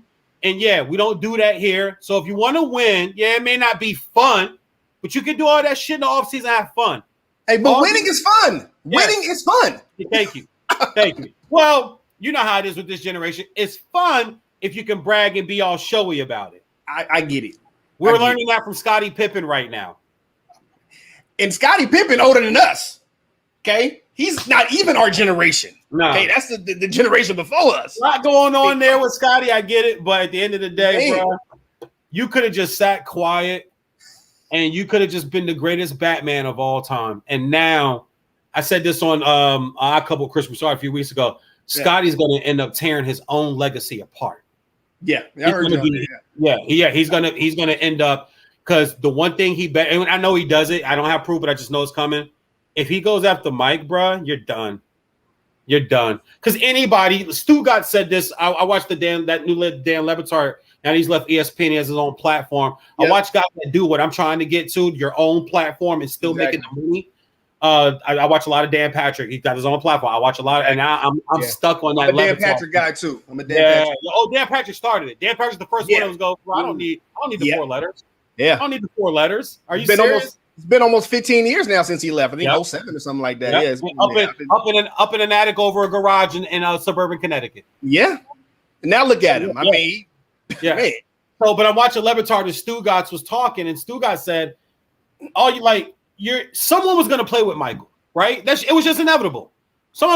But you were the guy lucky enough to play with Michael, and it just is what it is. When you play with Kobe or Shaq, you're second. When you play with LeBron, when you're Tiger's caddy, I mean, you get, like Venus is the older sister, but at one point that drove Serena. Now it's just like, yo, you're just, just come along with me, play doubles, and you're not gonna win. And I'm the winner in the family. You were the first black, but I'm the winner, so we'll do some doubles. Just kind of come along and win a bunch of double titles too. While I go over here and win the singles on Sunday, we'll win doubles on Friday, and we'll both walk out of here. I'll leave with 2 trophies, but you'll leave with 1, right? If you ain't you like Cal Naughton Jr. from Talladega Nights, right? Ain't nothing wrong with second. Ain't nothing wrong with silver. He told him, he's like, Ricky, maybe if you just let me win 1. He was like, yeah, but if you win, then how am I gonna win? Right? I was thinking about that. He's like, ain't nothing wrong with silver. Ain't nothing wrong with silver. You know what I'm saying? So, but Cam, Zion, RJ, I don't like RJ's game. I don't. Why? Like, what about his game is not aesthetically pleasing to you? It feels forced. And sooner or later, if you like Zion, everything with Zion is everything's hard. He gonna break his goddamn legs. Well, he's already had injuries. And see, I was going to bring that up. I don't think Zion is going to last too long because he needs to get his weight down. With all the torque he puts on his lower body and the force and the power he plays with, he's 20 right now, but in 5 years, his knees are going to be done. I don't know what kind of training or nutrition they got him on down there, but it needs to be better. Listen, when he first was coming into the NBA, and you know the guy, you know this reference, and it shows you how deep my mind goes with sports. I thought he was Clarence Weatherspoon with bigger marketing and a better jumper, right? He was Clarence Weatherspoon with better marketing and a better jumper. But even if Clarence Weatherspoon had a better jumper, he would have been who? Corliss Williamson? Yeah, probably. Right? That's how I see Zion. I don't see Zion as a guy who you could put a franchise on his shoulders. And even to spin this back to even LeBron, one thing I do respect about him is he does deal with a fucking lot. He does deal with the weight from being on Sports Illustrated. All of that I never hate on. I never mention that stuff when I talk about it because that part I get. That is hard to do. That is hard to do what he's been able to accomplish. Don't mean I got to do it.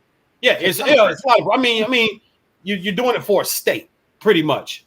Indians can't get it done. Browns can't get it done. I mean, you got Ohio State, but everybody cheats and pays in college. So that I don't know. Does that count? Does it count? I mean, everybody cheats and pays in college. Yeah, right. So they're just the school in that area in the country that's paying the most. Just like Alabama's the school and the nation that's paying the most. Then you got a team like Oregon who kept getting all these players. And I've been to Eugene. I've been to a game up there against Montana and called the games up there for Oregon State and Oregon. And driving around, I'm like, why would brothers come up here? Jesus, there's nothing in Eugene. Yeah. Oh God, Eugene. That's right. You're up in Port. Yeah, dude, Eugene. Man, I was like, now Eugene is a couple out. Eugene is a couple hours south, so people come to Portland. There's a lot more here, but in Eugene, it's just a college town. It's a college town. It is. Well, it's beautiful. I was on a highway driving from Corvallis to Eugene, dude. It's beautiful. I was like, man, I haven't seen grass this green since I lived on the East Coast. Because in LA, everything is burnt up because of the fires and because of the just the heat out here in the desert. Yeah. Like, oh man, just miles and farm of lush grass and these big ass tall, just pretty deep green trees. And I'm like, man, this was a September game, so it was right early fall. Yeah, it was beautiful up there. But I'm thinking, why would brothers come up here? As you walking around town, I don't see a lot of us. and a lot of us. I'm like, hold on, man. Like, all right, yeah. So Phil Knight must be cutting some serious checks I to mean, get you know the that. talent to leave Los Angeles, DC, South Florida to come all the way to Oregon. Nike money. It's Nike money out here. Yeah. I mean, that's all you need to know. That's it. That is all you need to know. It's Nike money. Like nothing else needs to be explained. Miami Heat. Damian Lillard, Miami Heat. I already told you. If I'm the Heat, if I'm Portland, I want a king's ransom from Miami. All right, well, let's backtrack a little bit. Remember the sticking point with the James Harden? They didn't want to give up Tyler Hero. Okay? They didn't. That was the sticking point. So overrated. Yeah, I give it to you. What did he do in the playoffs? Nothing. Okay? He came up short. They weren't in the bubble anymore. He felt the pressure of being in a real stadium with real fans in the stadium. They got swept up out the playoffs this year in the first round by the Bucks. Okay? Yeah. But that was the sticking point. So I bet you now he's gonna be the first one on the platter. Okay? Tyler Hero gonna be the first one. Now, outside of that, I don't know who else they got to give up. Now, if you got to give up Bam, that's most of your size, but you just have to do it. Because do you give up Jimmy Butler? Ooh, I mean, that almost defeats the purpose of bringing in Dame. No, it doesn't, because I think not if you give up Bam. Not if you give up Bam. I believe that you could give up one or the other. If I'm given a choice, okay, one or the other, but not both. You can't give up both. No. Okay. But if it's one or the other, I'm giving up Jimmy. There's a story that came out, credible source, about I think it was right when the playoffs started. It was right when the playoffs started. That he gets into it with the coaching staff. And I know people are going to go, oh, that's Jimmy. That's just Jimmy. But every franchise don't operate like that. Every franchise don't operate like that. Huh? Is anybody shocked at hearing that? Jimmy Butler got into it with somebody? Come on. You know what, though? I'll be honest with you. I defended him with Chicago, and I defended him in Minnesota. Wrong. I did. I was like, you know what, bro? This guy, before Chicago got there, hadn't been to the playoffs since Derrick Rose. Before he got to Minnesota, had been, you know what I'm saying? Before he got to Philly, so I was defending him off of you. He has translated into victories for you guys. Yeah. So you gotta kind of use that and look at that also. But it starts to wear. It's like AI, right? It starts to wear. And I love AI, man. I didn't even appreciate AI the way that I should have, because I got caught up in the AI, Kobe, T-Mac, Ray Allen, Gilbert Arenas. Back then, who's the best in the league. If you was a street dude, it was all about AI. If you were more suburban or refined like myself, it was we like Kobe. Bro, you know how it is in sport. You know how it is in the black community.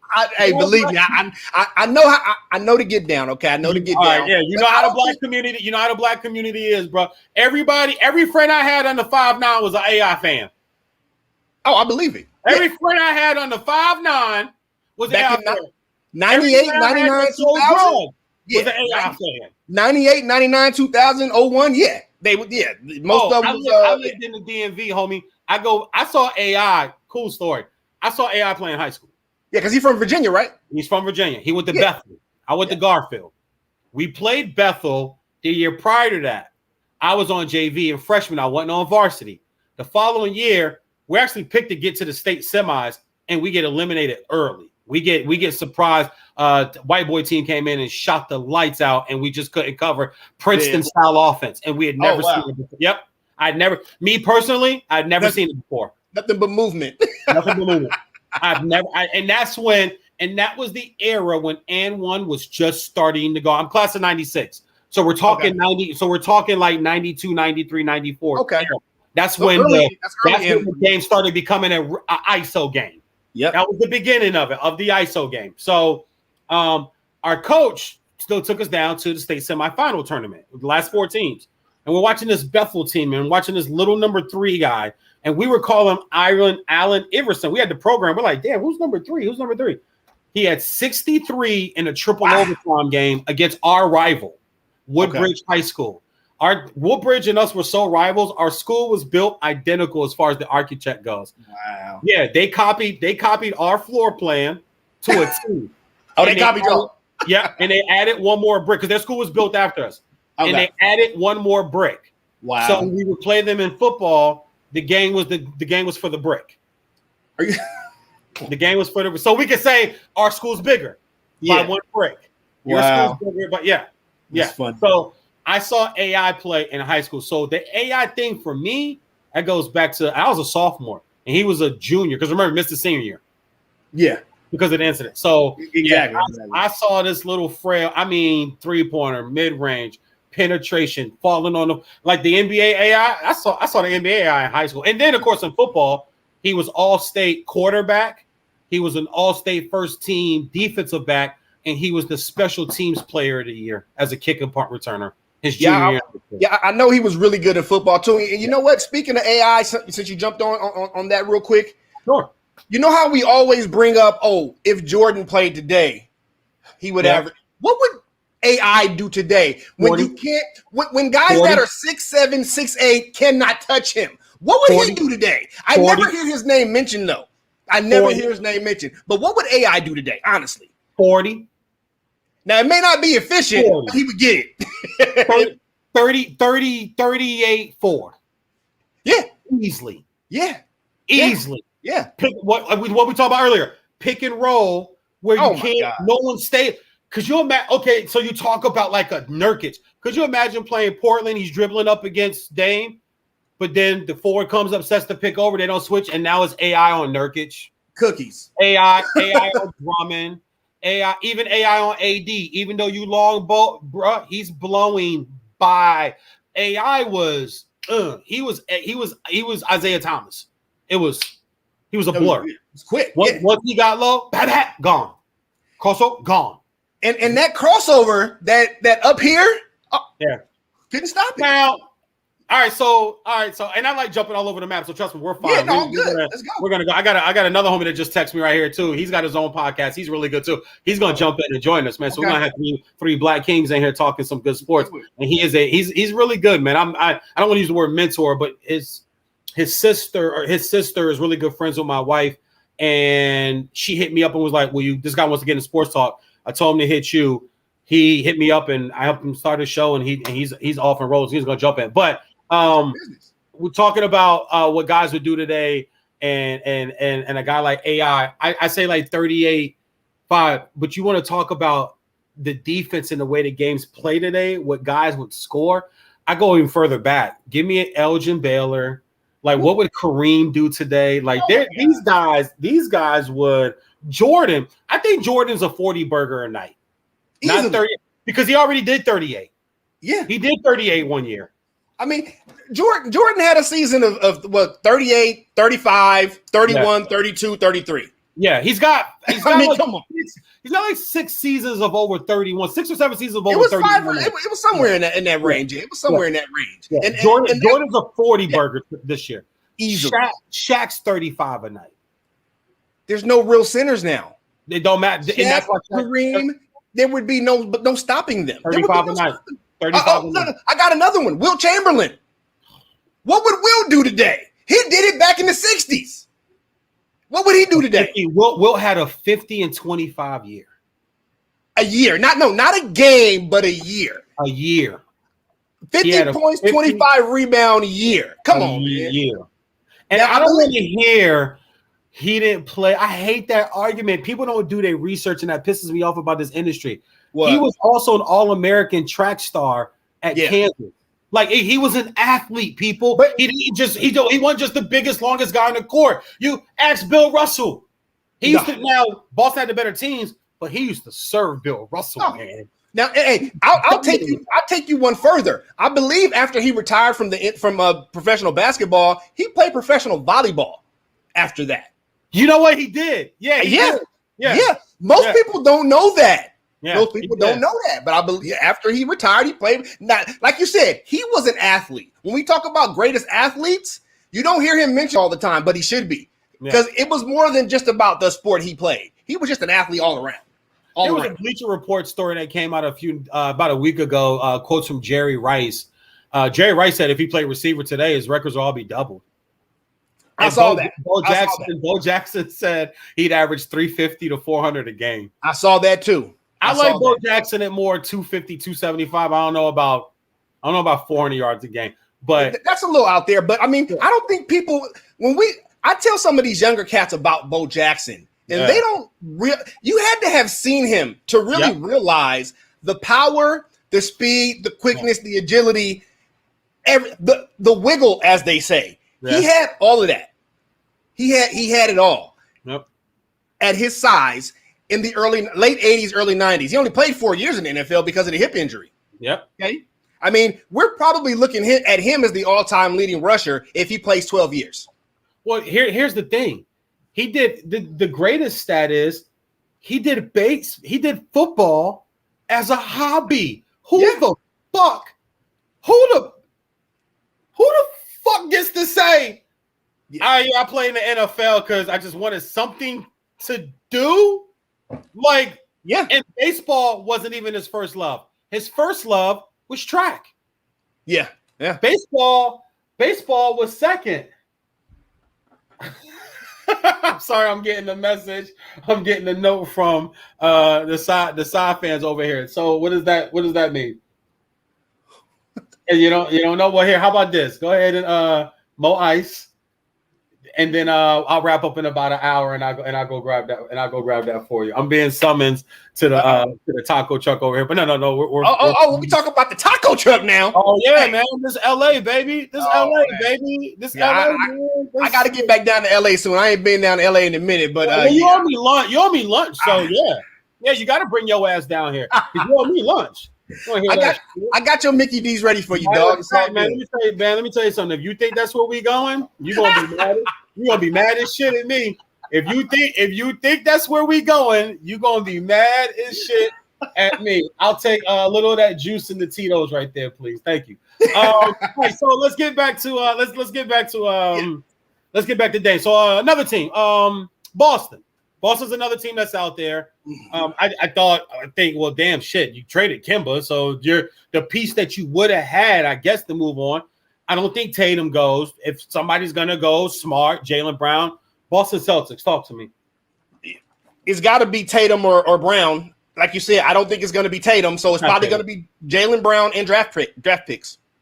Jaylen Brown, maybe another player, maybe Marcus Smart as well, and draft picks. Oh, Marcus Smart's in the deal. Yeah, so Jaylen Brown, Marcus Smart, draft picks. Yeah, Marcus Smart's rounders. But Marcus Smart's in the deal. Okay, but tell me, if you're Portland, is that enough? There's nothing enough. Listen, there's nothing enough in this trade for Dame because he's asking for it, and we know in pro sports, once a player comes out and asks for it, it drives the value down. So people can say, well, he don't want to be there. You know, Portland could go to him and say, well, dude, you're on contract for 3 more years. We still owe you $140 million. If I'm Portland, I don't pick up any of that tab. Whatever the trade is, you have to take the entire contract. So therefore, we have to match the money. So that gives me more assets and more players. Damn your draft picks. I need that 140 match now. But like, I need that bread now, bro. And this ain't no credit. This ain't no, because draft picks is credit. Ain't no credit, dog. I need that. Like when you go to the taco truck, you can't pay with an ATM card or a debit card. It's cash. I need that now. You about to get these tacos now. I need that now. Well, our taco trucks out here, they let you use a card. So I don't know. Because you live in Portland. There's a lot of white people, and they're gonna cause a fit. Brothers just go with it, like, yo, you going to the taco truck? You got stop by the ATM, dog, and get cash, man. Don't get this short and only come home with 3 damn tacos because you ain't have cash. They adjust where you live. Where you live, there's an adjustment. They adjust for your people. Yeah. But I'm here for all that. If you're Boston, yeah, you and I text. I know you are. if I'm Boston, I'm like shit because I gave away Kimba. Yep. You could have done Kimba, Jaylen, and Marcus Smart. And put because listen, man, there's going to be players to be bought out. There's going to be players to be Love name is out there. Melo's a free agent. If I'm Melo, Boston's attractive to me. If Boston wants me, if you just made a trade for Dame, I was just playing with him. That could be a line that's simmering. Nobody's talking about. If that happens, I get to come back and go, dog. Back on July 17th, I told y'all that Melo could end up in Boston. Y'all, nobody else thought that. I mean, it just works if you're Boston and you're looking to do. But I just like shit. I gave up already. Kimba to OKC. So now I can't even put Kimba in the deal. So Jalen is smart, definitely got to be in the deal. But if I can put Dame with Tatum, but once again, two guys that aren't going to stop anybody, man. We're back. If you're Dame, aren't you kind of back to the same team? Okay, well, then let me throw this scenario at you. Dame for Tatum straight up. Shit. Dame for straight. Because Tatum is still a good. And then they can still sign a point in free agency or you know, and listen, another thing too with Portland has faced some injuries. They have faced some. Zach Collins was supposed to be he was supposed to be that guy. Yeah. And McCollum's been hurt. His back was just all out of whack. Last year's back, and that worries me too. That's why I don't think you can move him, because if I'm a GM, I go, whoa, hold on. Don't McCollum got back injuries? I always say in sports, when the neck or the back gets hurt, you're never the same player again. Yeah, it's tough. Yeah, you're never. We can go through the list. Peyton Manning, Jay Novacek, Moose Johnson, Larry Johnson, Scottie Pippen. Scottie hurt his back in Chicago towards the end of the run, right? Oh, yeah. Remember how he was laboring in Game 6 and 5 in the finals? Yeah. When he got to Portland, dude, he was a shell of himself in Portland. Oh, yeah. Even in Houston, he was for that one year. Oh, that's right. He was there for He was in Houston first. He was in Houston first. Yeah. Tiger Woods, the back. Once Tiger Woods had back fusion surgery, he won some tournaments still, but we never saw the pre-2009 Tiger Woods ever again. Once the back had to get operated on, Tiger had too much other stuff going on too. I think his psyche was just messed up. Let me tell you something. Listen, man. Listen. Let me go ahead and be the male chauvinist comedian pig that I can be sometimes. Yeah. Ain't none of that shit hurt Tiger. If anything, that was helping that brother.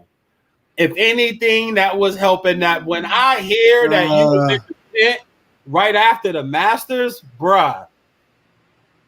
Now, I can't speak to infidelity and all that, because women look at their eyes say, condoning him. No, come on. Like I said, that's why I called it my comedy male chauvinist pick side. I'm halfway joking, but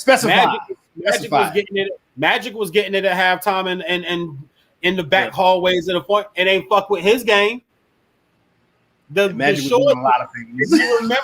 If you remember Avion Crockett's sketch comedy show that only lasted 1 week, didn't do well. he did a skit on Tiger Woods, and Samuel L. Jackson was in the skit. And Samuel L. Jackson was like, ain't nothing fucking wrong with Tiger. And what? Now he ain't got his hose. That's what's wrong with Tiger Woods. Tiger Woods ain't got his hose. And Avion Crockett's playing Tiger, and he's doing these putts, and he's like, oh, come on, Tiger. And he's missing. He's like, you need your hose, Tiger. That part. Did you watch the documentary? No. Oh, you haven't? Oh, yeah. Go watch it. Okay. I'm about to check it out. In top 10s for like 9 or 8 straight years. Yeah. That's when Tiger was running through him, homie. He was getting it in. Oh, I know he was.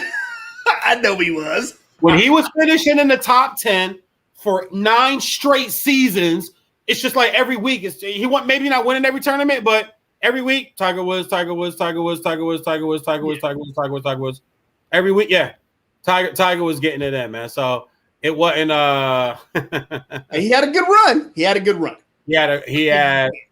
Tiger had a great run. All right, so we got Boston. Now, okay, but Boston got the Knicks. Tatum. So would you do that trade? Tatum straight up for Dame. Tatum straight up for Dame. That way you pair him with Jalen, Marcus Smart. You don't give up any draft picks. Are you doing that? Since you know that Dame does, if he doesn't want to be there, Tatum is what, 24? I tell you right now, man, I'll be real with you, bro. That trade makes a whole lot of sense. But I don't know if they'll do it. But I just think they're both okay. So if you send Tatum to Portland, I think you have the same team.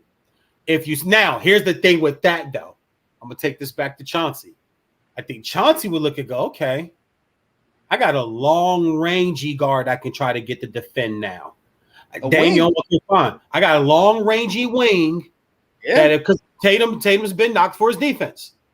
And Tatum also averages 8 3-pointers a game. I think he's launching way too many. I think Chauncey will help set, bro. Get into the post, get into the mid range. Bring Rip Hamilton in for some practices. Yo, work with him in the because no one can mid-range king. When he get. Oh man, I'm a Pistons fan, bro. I watch man Rip. Well, Rip. I mean, I know you watched him in Maryland too. Yeah. I mean, man, Rip Hamilton. God, man, he was just when he was with the Wizards, UConn. It just didn't matter. Rip just did. Yeah, Rip just did. Yeah, UConn.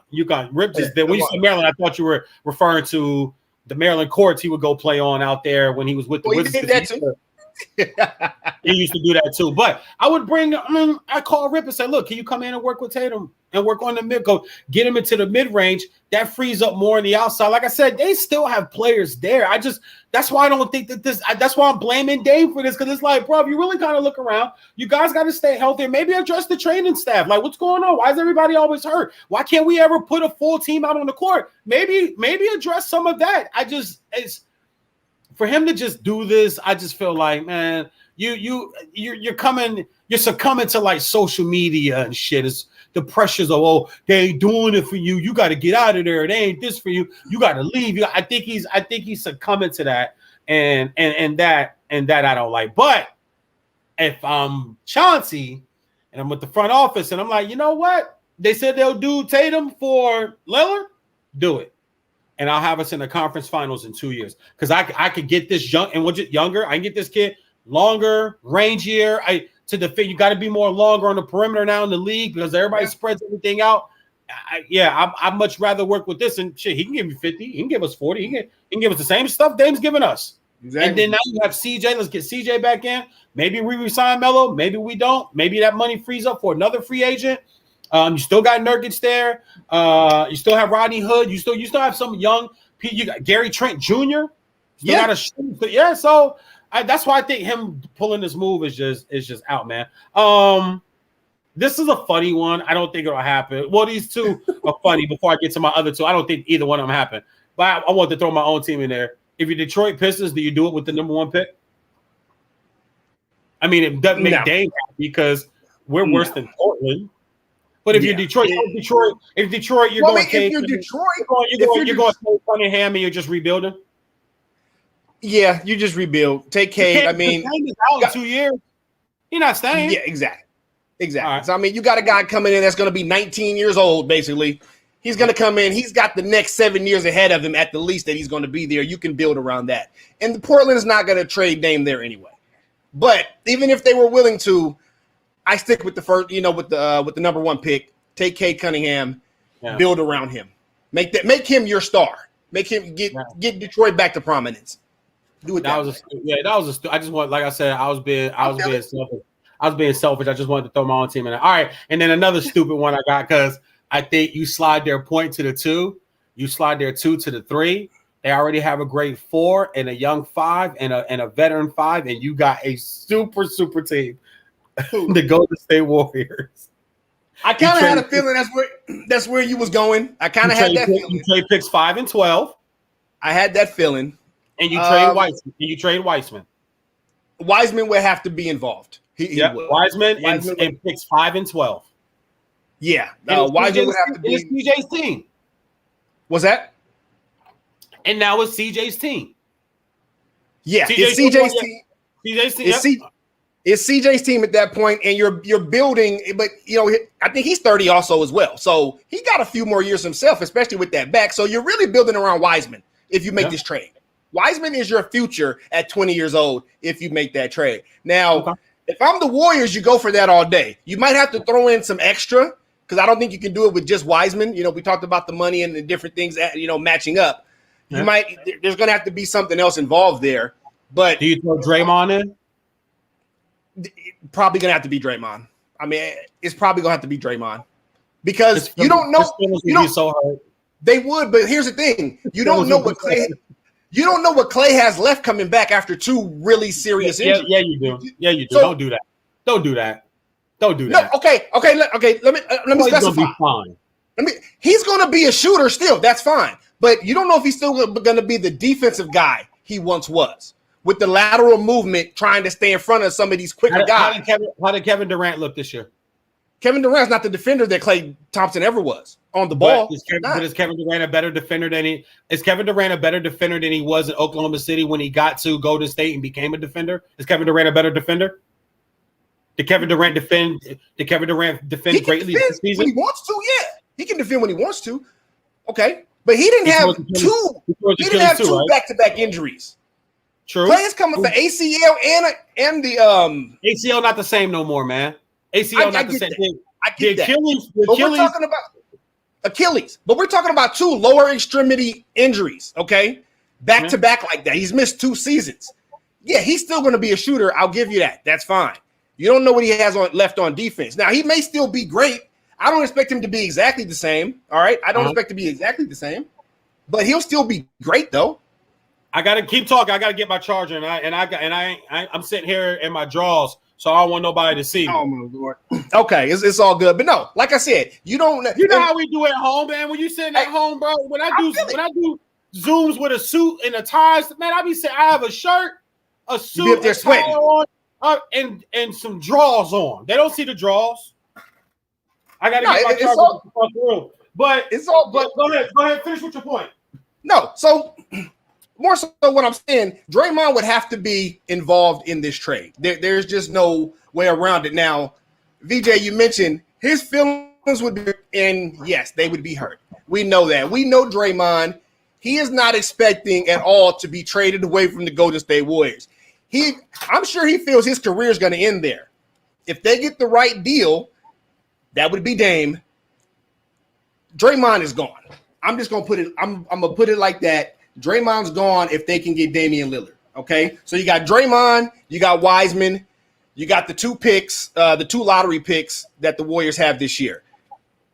It may even cost them another pick after that. I mean, because to give up Dame, they're going to request a lot. It's not going to be some small haul that they give for Dame Lillard. So we're talking 2 players, multiple first-round picks.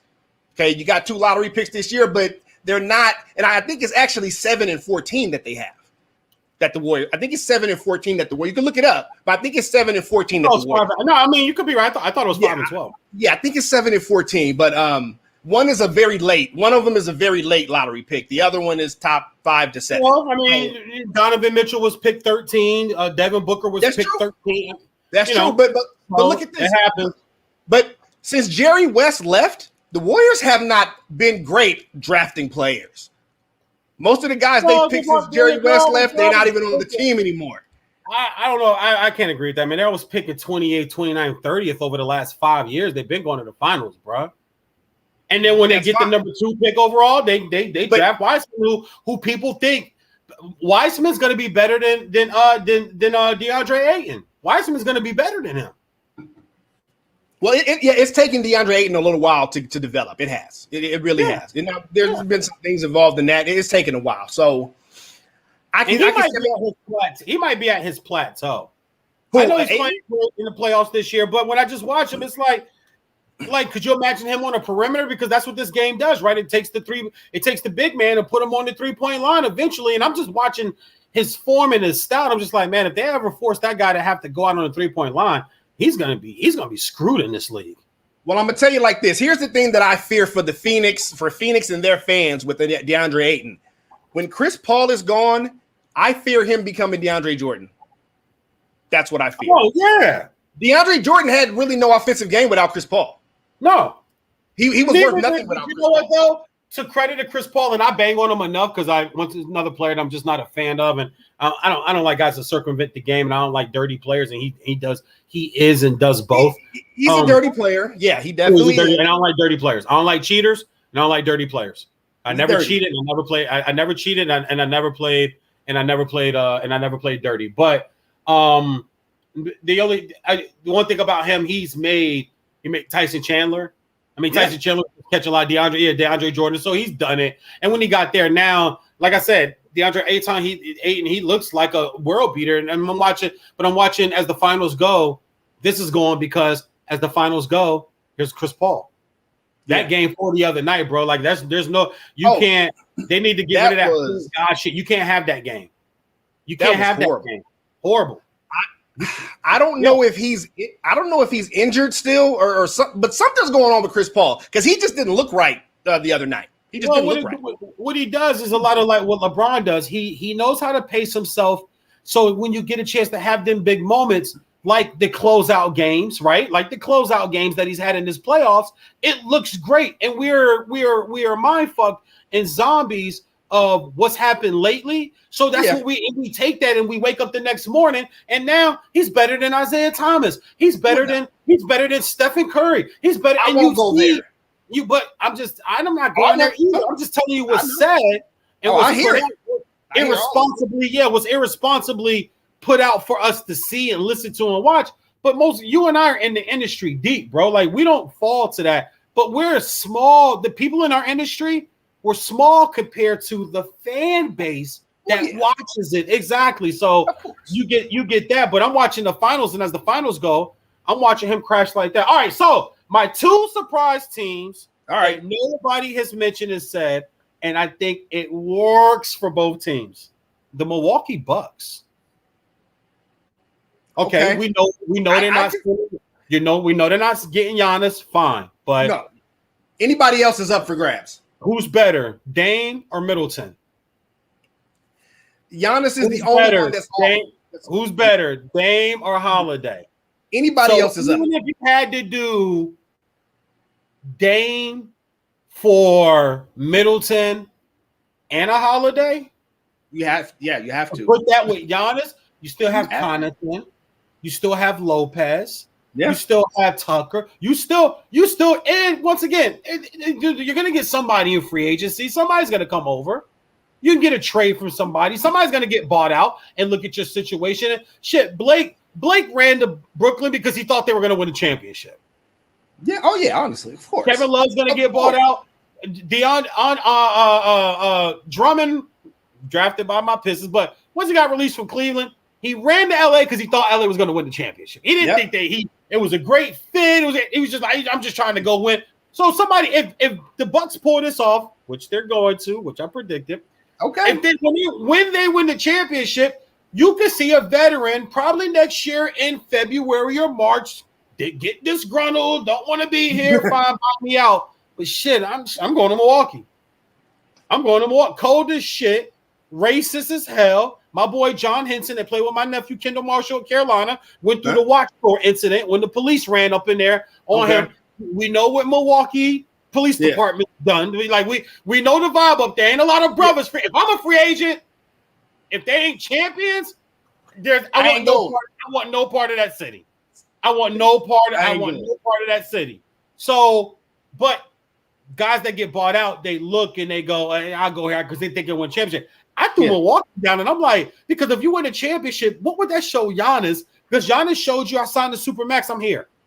Yeah. But show me something back is, hey, guess what we did after we won the championship? Go ahead and give these homies a hug because we got you Dame Lillard. We just got you a guy who can go get you 50 a whole lot more times than these guys can go get you 50 combined. Okay, go ahead and go back to Greece and enjoy your vacation, your summer. We'll see you in training camp, baby. But yeah, we got you, Dame, baby. I mean, that would show Giannis and show the fan base. The big time. Well, I'm gonna put it to you like this: if I'm Portland, if I even entertain that, I want Middleton, I want Holiday, I want Lopez. I might even want to draft Lopez. I knew you were gonna say Lopez, but I can't give up Lopez.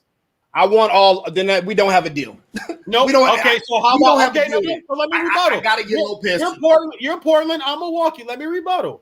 How about Portis? How about Portis in a first round draft pick, along with Middleton and Holiday?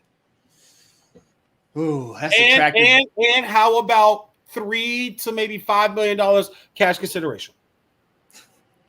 I'm not a big fan of trading cash, honestly. That doesn't, for me, it helps you get players, though. It does. It gives you some more cap space. I get it.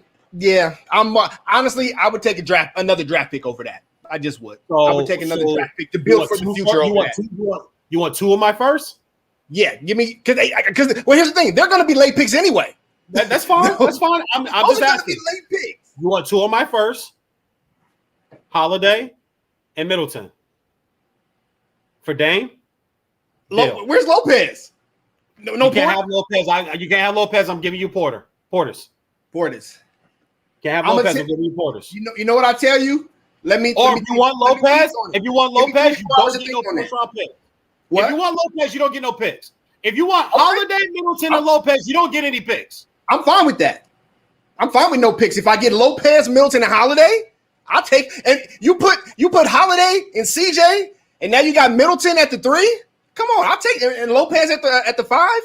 I'll take that. Man, that team is losing in the second fucking round. Get out of here, man. I'll take that. Well, they're in the West, so you might be right. You might, but you already know Dame wants out, so you got to get something. You got to get something. Two Supermax guys, Dame and Giannis. Okay, so my other surprise team too. No one's talking about, but aging point guard, superstar wing guy, and some really, really good role players around him. Phoenix Suns. Yeah, I knew that. I knew who was coming there. Yep. Well, ironically, the 2 teams in the finals. If I'm looking, I'm like, hey. So if you're Phoenix, who are you trading in?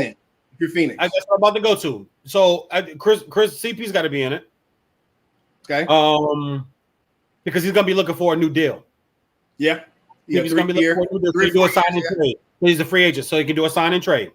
Yep. So he's looking for a new deal. Probably Cam, not Johnson. A little, I call him a rat boy. I'm sorry, he looks like a little mouse. He looks like a little mouse. I'm sorry. Oh no, you're talking about Cam Payne. Yeah, Payne. So is he included or not? Yes. He is included. Yeah. Okay. Payne, CP, 2 first-round picks. Cam Johnson. I gotta get Cam Johnson. I like Cam Johnson. Can't have my Tar Heel. I love Cam Johnson's game, dog. I love his game. I love his game. I'm a Tar Heel fan, so when he chose us after he finished quickly 3 years, he graduated early from Pitt and still had 2 years of eligibility. I was like, when it came out that he was considered Carolina, I watch a lot of ACC basketball. I'm like, yo, that's homeboy from Pitt. Yo, Roy, get him. And you saw what he did for Detroit. And also, too, coming out of school for the pre-draft, he was graded as the best shooter in the draft. He was graded as the best shooter in the draft out of his draft class. And fill it up. It was a lottery pick. Remember Kobe? Remember his former teammate Carolina? Remember Kobe's reaction during his interview when he heard that he's a lottery pick? He was like, "Hold on, what?" He's like, "Bro, just got drafted." Like, yeah. But no. Okay, so then if you want Cam, I would rebuttal with no Cam. We'll give you Miles Bridges. We'll add Miles Bridges to it. Okay, so it's Miles Bridges, Campaign, and who else? 2 first-round picks? CP3. And CP3. Yep. I got to say no. I want Cam Johnson because I see a big future for this kid. I really do. I did a podcast last night with the show that's actually down in Phoenix, and I was telling them he needs to get more shots. He needs more shots in this series. Okay, Cam Johnson does. You see when he has the ball, when he's out there and what he's able to do, whether he's shooting 3 or getting inside to the rack. He can get his shot. He's a big body. I mean, you saw what he did to Tucker the other night. Yeah. You saw that dunk. Yeah. I mean, this kid has a bright future. Now, he's probably going to be part of the future with Phoenix along with Booker. I get that. But if I'm Portland, he's the first one I'm asking for outside C3. He's the first one. And he's young. He's like, this was his second year in the league. I know. Yeah. Oh, no, listen, I love, like I said, I watched them. I watch every dribble of every Carolina. My team, I'm a guy, like my favorite team. I watch a shitload of sports, but I watch literally every snap of every Michigan football game, every Miami Dolphin football game. I watch every dribble of every Carolina basketball game. I don't get the NBA package. I think it's a waste of money. But any Detroit Pistons game that I got access to, I can go online. I I'm a guy that watches my team. So anybody that's come from my squads or come from the colleges I root for, like Cam, I saw every game. I saw every dribble he took at Carolina. I saw every shot he took it. And when he got drafted, I was like, yeah.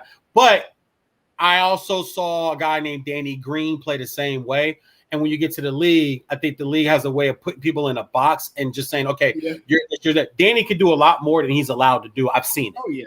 Yeah. Danny can do a lot more than he's allowed to do. But you fall into this trap of being labeled, and this is who you are, and this is what you are. And then it ends up being, okay, well, that's kind of just who he is, and that's all you're gonna see. That's all you're gonna see out of that person. Yeah. Well, I mean, and I think for him, they're gonna make him a straight up spot up shooter. He could put the ball on the floor, but because the league is now, this is in the 90s. I mean, shit. I know this is a reach, but I like that tangerine up high. He could borderline be a Grant Hill type guy. Now, I'm from Virginia. Grant and I are from 703. We from the same damn area code. Saw him playing high school at South Lakes. Got drafted by my Pistons. Even though I love my Tar Heels, I hated him at Duke. When he got drafted by Detroit, I was back on the train like I was when he's in high school. He's not gonna. Grant Hill was phenomenal, but a guy with injuries, that could kind of do it. That could kind of do it all. Played in the tough ACC. The league's not going. We see it in the finals. He's not getting shook in these. League ain't shaking him. He ain't getting shook in these games. No. Oh hell no. He's showing. He's showing up. So that's why I told him he needs more shots. Now he won't get them. That's why you can't have him in this team. And hey, I respect that, because you know what? I wouldn't give him up either. He's too young and too good. He's got too high of a ceiling. I mean, he has so much room to grow, and he's already this good. So I wouldn't either. But if I'm Portland, I got to get him in the deal. I can't just get Campaign and CP3. I can't. I got to get in Miles Bridges. I got to get Cam Johnson. I have to. Yeah. I'm going to let you get out of here on this one, man. All right. Matter of fact, actually, let me throw this at you. Okay. You like basketball, and we talking point guards. I came up with my top 10 point guard list, and I'm going to just run through it quick and tell me what you think. Number 10, Gary Payton. Number 9, Steve Nash. Number 8, Bob Cousy. Number 7, AI. 6, Jason Kidd. 5, Big O. 4, Stockton. 3, Isaiah Thomas. 2, Steph Curry. 1, Magic Johnson. You disagree with anybody on that list? I don't have CP3 in my top 10.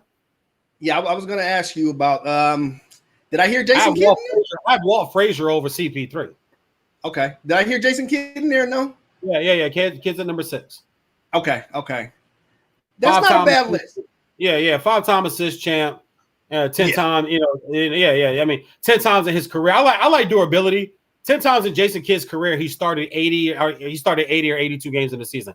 10 times. I mean, yeah. I love durability. I love durability. I was doing these. I was doing the NFL. You saw my post. I was doing the NFL Hall of Fame interviews, and even just some of my notes. I had some of these guys. Steve Hutchinson, that played guard out of Michigan, played with Seattle and played with Minnesota. 8 years, started 16-16. There was another. Some of the durability of these guys. Charles Woodson started 16 games 10 times in his career. Donnie Sell started 14 because they had 14 before they moved to 16. 14 games, 7 straight years, and then 16 and 16. Also, John Lynch. He was another guy. 11 times he started 14 or more games in his career. I love durability, because guys nowadays, you will not see a safety in the NFL today. Remember how fast Cam Chancellor came and went? Yeah, it was about 5 years. It was about 5 years. That's it. Yeah. Guys, these guys, as a Dolphin fan, his style was so physical. Yeah, so was John Lynch. Was John Lynch. Yeah. I got an interview with Steve Atwater.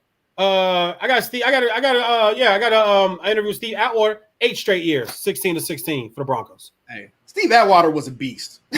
I remember Steve Atwater. Man. I mean, talk about bone-crushing hits. He was a beast. My first Mitchell and Ness authentic throwback jersey. Throwback in the early 2000s when it was popular. I was with the you. The first one I ever bought was a Steve Atwater 75th edition from the 75th year of the NFL. It was white and blue with the orange shoulders. It was the first authentic, like real, no knockoff joint. that I bought was a Steve Atwater because I just love that orange and blue, and I had a fit, and I had these Nikes that went with it, man. Whenever I rocked that jersey, cats were like, most cats had the Elway. I was one of the few cats in the Northern Virginia area that had that Atwater joint. I wanted to be different, so I bought. And the guy had a bunch of them. And I was like, yo, is that Steve Atwater? He was like, yeah, I only got a few of them. What size you need? So I need that 56 tall, baby. Let me get that. You know, we used to wear this shit down to our damn thighs back in them days, man. Look like a dress, man. Man, I was watching. I'm a big Boondocks fan. I love being a stand-up comedian 20 years. I love animation comedy. I'm a big Simpsons guy. I've seen every Simpsons episode, all 27 seasons. I've seen, or 30 seasons. I've seen every episode of Family Guy. But Boondocks, they had the episode where that in season 1, season 2, wherever they would show like Thugnificent and Gangstalicious and all those characters, they white tees be down to their damn knees, and it's like, yo, we in my white tee, in my white tee. Like there was a song called "My White Tee." There was a song called "Air Force Ones." Like, man. Yeah. But my Steve Atwater jersey, man, and that joint hung low on me. I wore the baggy jeans, and I always had them fresh red, white, and royal blue Nikes, orange, white, and royal blue Nikes. I used to rock with that shit. But yeah, I love durability. So, but back to Jason Kidd. I mean, his durability. Gary Payton 10 times. 80 games or more starting his career. So, but I asked you that because we were talking about CP3. And I left him out, I left him out of my top. John Stockton, 12 times, 82 games started and played in his career. So you don't even have CP3 in your top 10. No. He's out. Because, I mean, all the talk we've been hearing here lately about him breaking into the top 5. Some people got him in there already. And I'm just looking, I'm like, no. Prisoner of the moment much. Yeah. I mean, like really? Yeah. So we're going to overlook all these other players that have either done more than him or about the same.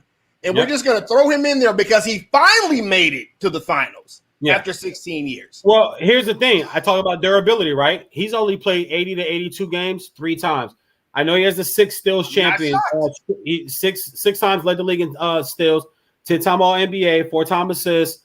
9-time all defense, but then I also got some other things I jotted down here. Blown 3-1, blown 2 3-1 leads as a leader. Yeah. He's missed a career 101. He missed 101 games as a Clipper, and he missed 48 games as a Rocket. He is 5th in assists all time, 10,225. 5th in steals, 2,332. So he's put up those numbers that put him there, but he's an 18-4-9 guy, 47% from the field, 37% from 3, and 84% free throw shooter. So he's efficient. I get all of that. Yeah. But the numbers I don't let blind me. The optics when I watch him tells me you circumvent the game, you flop a lot, you're a dirty player, and there's a reason why you never won. There's a reason why you could never get over because you're good enough. Because and see, this shows I'm not being a hater. He's good enough that he should have won a championship. I've been to a finals by now. They had some teams. That Clipper team, it was laid out for you, dude. The Lakers were in the shit. The Mavs were in the shit. The Suns were in the shit. The West, it was laid out for the Clippers. And they gave up a 3-1 lead. I'll be honest with you, though. That little 5-year run or whatever it was that he was with the Clippers where Stephen A. Smith would pick them every year. There was like 3 years in a row where Stephen A. picked them to go to the finals. And I'll be honest, I just never saw that in them. I really didn't. I just didn't see that they were that good. I don't know what everybody else saw. Maybe it was just because of Chris Paul. And, Blake Griffin was still a star at the time. Blake Griffin was at the height of his Blake Griffin at the time. Since Oklahoma, I've always called him fake Blake Griffin since Oklahoma. People used to look at me like, I mean, I don't have to say why. I've been proven right. I don't have to say why. I said it then. You saw his career. Yeah. I don't have to say nothing else. Yeah, I don't have to say nothing else. Look, man, I gotta go. I gotta feed the pregnant. Hit that taco truck. Listen, but I'm gonna get you out of here on this though. 2 things. Number 1, where tip off 2021 October for the Portland Trail Blazers. Question 1: yes or no? Is Dame Lillard on that team? And number 2, tell everybody where they can find you. 1, I think tip off. I'm gonna say he's still with the Blazers then. I think this is gonna pass for now. But like I said earlier, I would not be shocked if by the trade deadline you see him move. But for tip-off 2021, October, whatever the date is, yeah, I'll say he's still in Portland. And as far as social media, find me at Chris Partee. Find me at Chris Partee on Twitter, Instagram.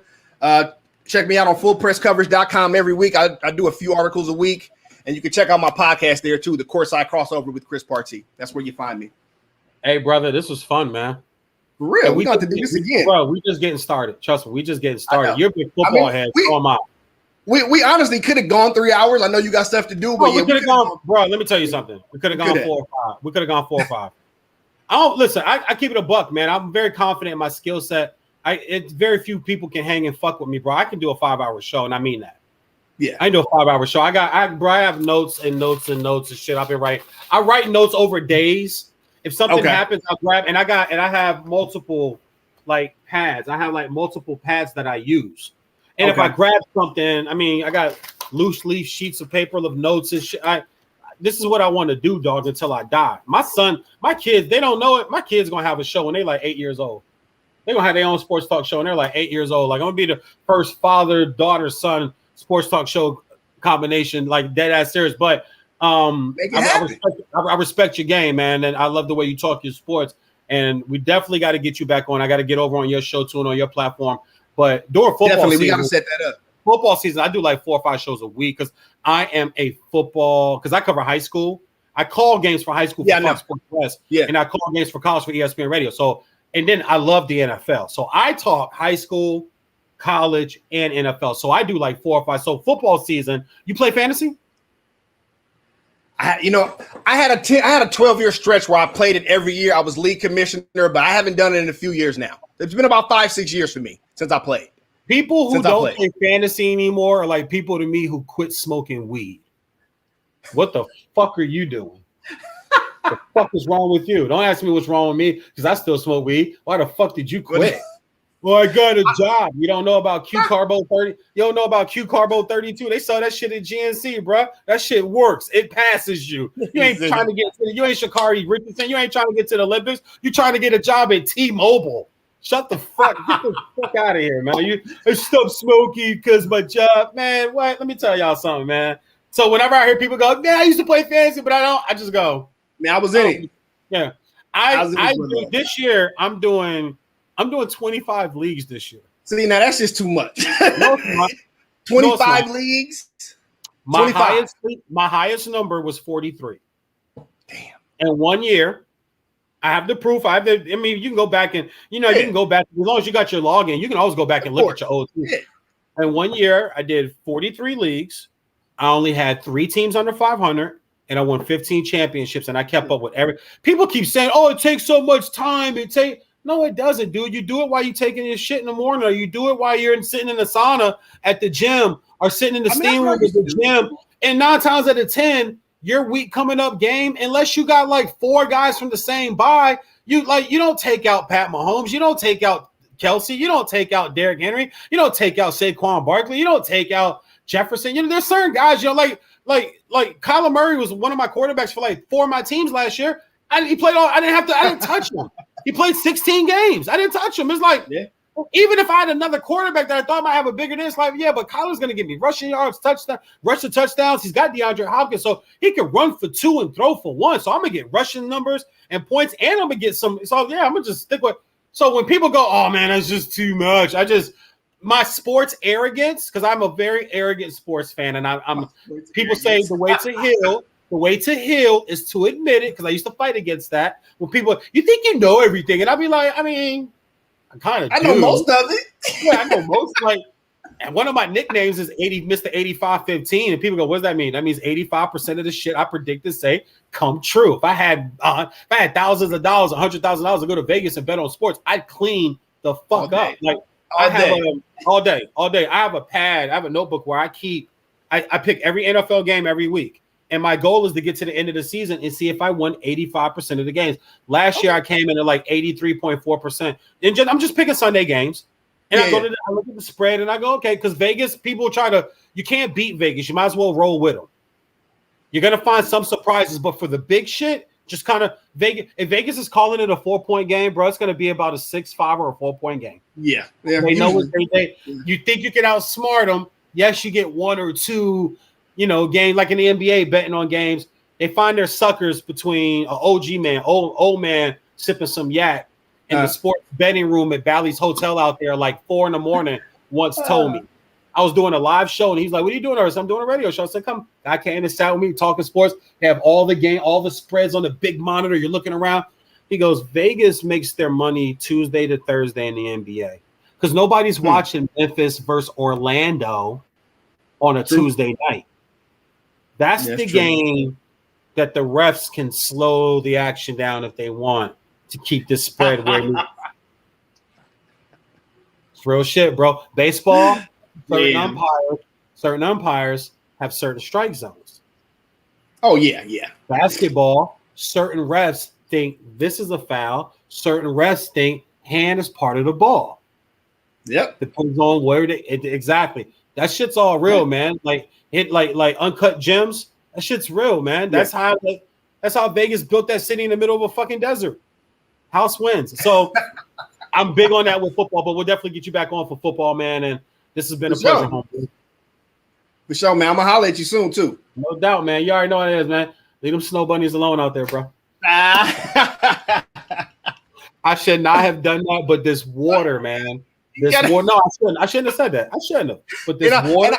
I knew you was gonna sneak one of them in. I was surprised it took you so long. Honestly, I was ready for it out the gate. Honestly, I knew you was gonna sneak that in. Just so you know, I can dish it and take it. So you are now been christened in to the unsportsmanlike conduct family. So trust me, I can take jokes too, bro. If you got some funny shit to say about me when we come on air, you're more than welcome. All I tell people is just make sure it's funny. Yeah. If you like, I already heard Fat Joe, I've already heard Sinbad, I've already heard Oreo, coffee with too much cream. Like if you're going clown, just make it funny, man. Don't just come with the corny. Because then if I don't laugh, then people go, "Oh, when people make fun of him, he don't laugh." It's like, nah, your shit wasn't funny. I've been a stand-up comedian for 20 years, dog. I've opened up for some of the biggest names in this industry. I know fucking funny. You're not funny. So I love you, brother. Stay blessed, man. For sure, bro. I'm gonna holler at you. All right, peace, homie. All right.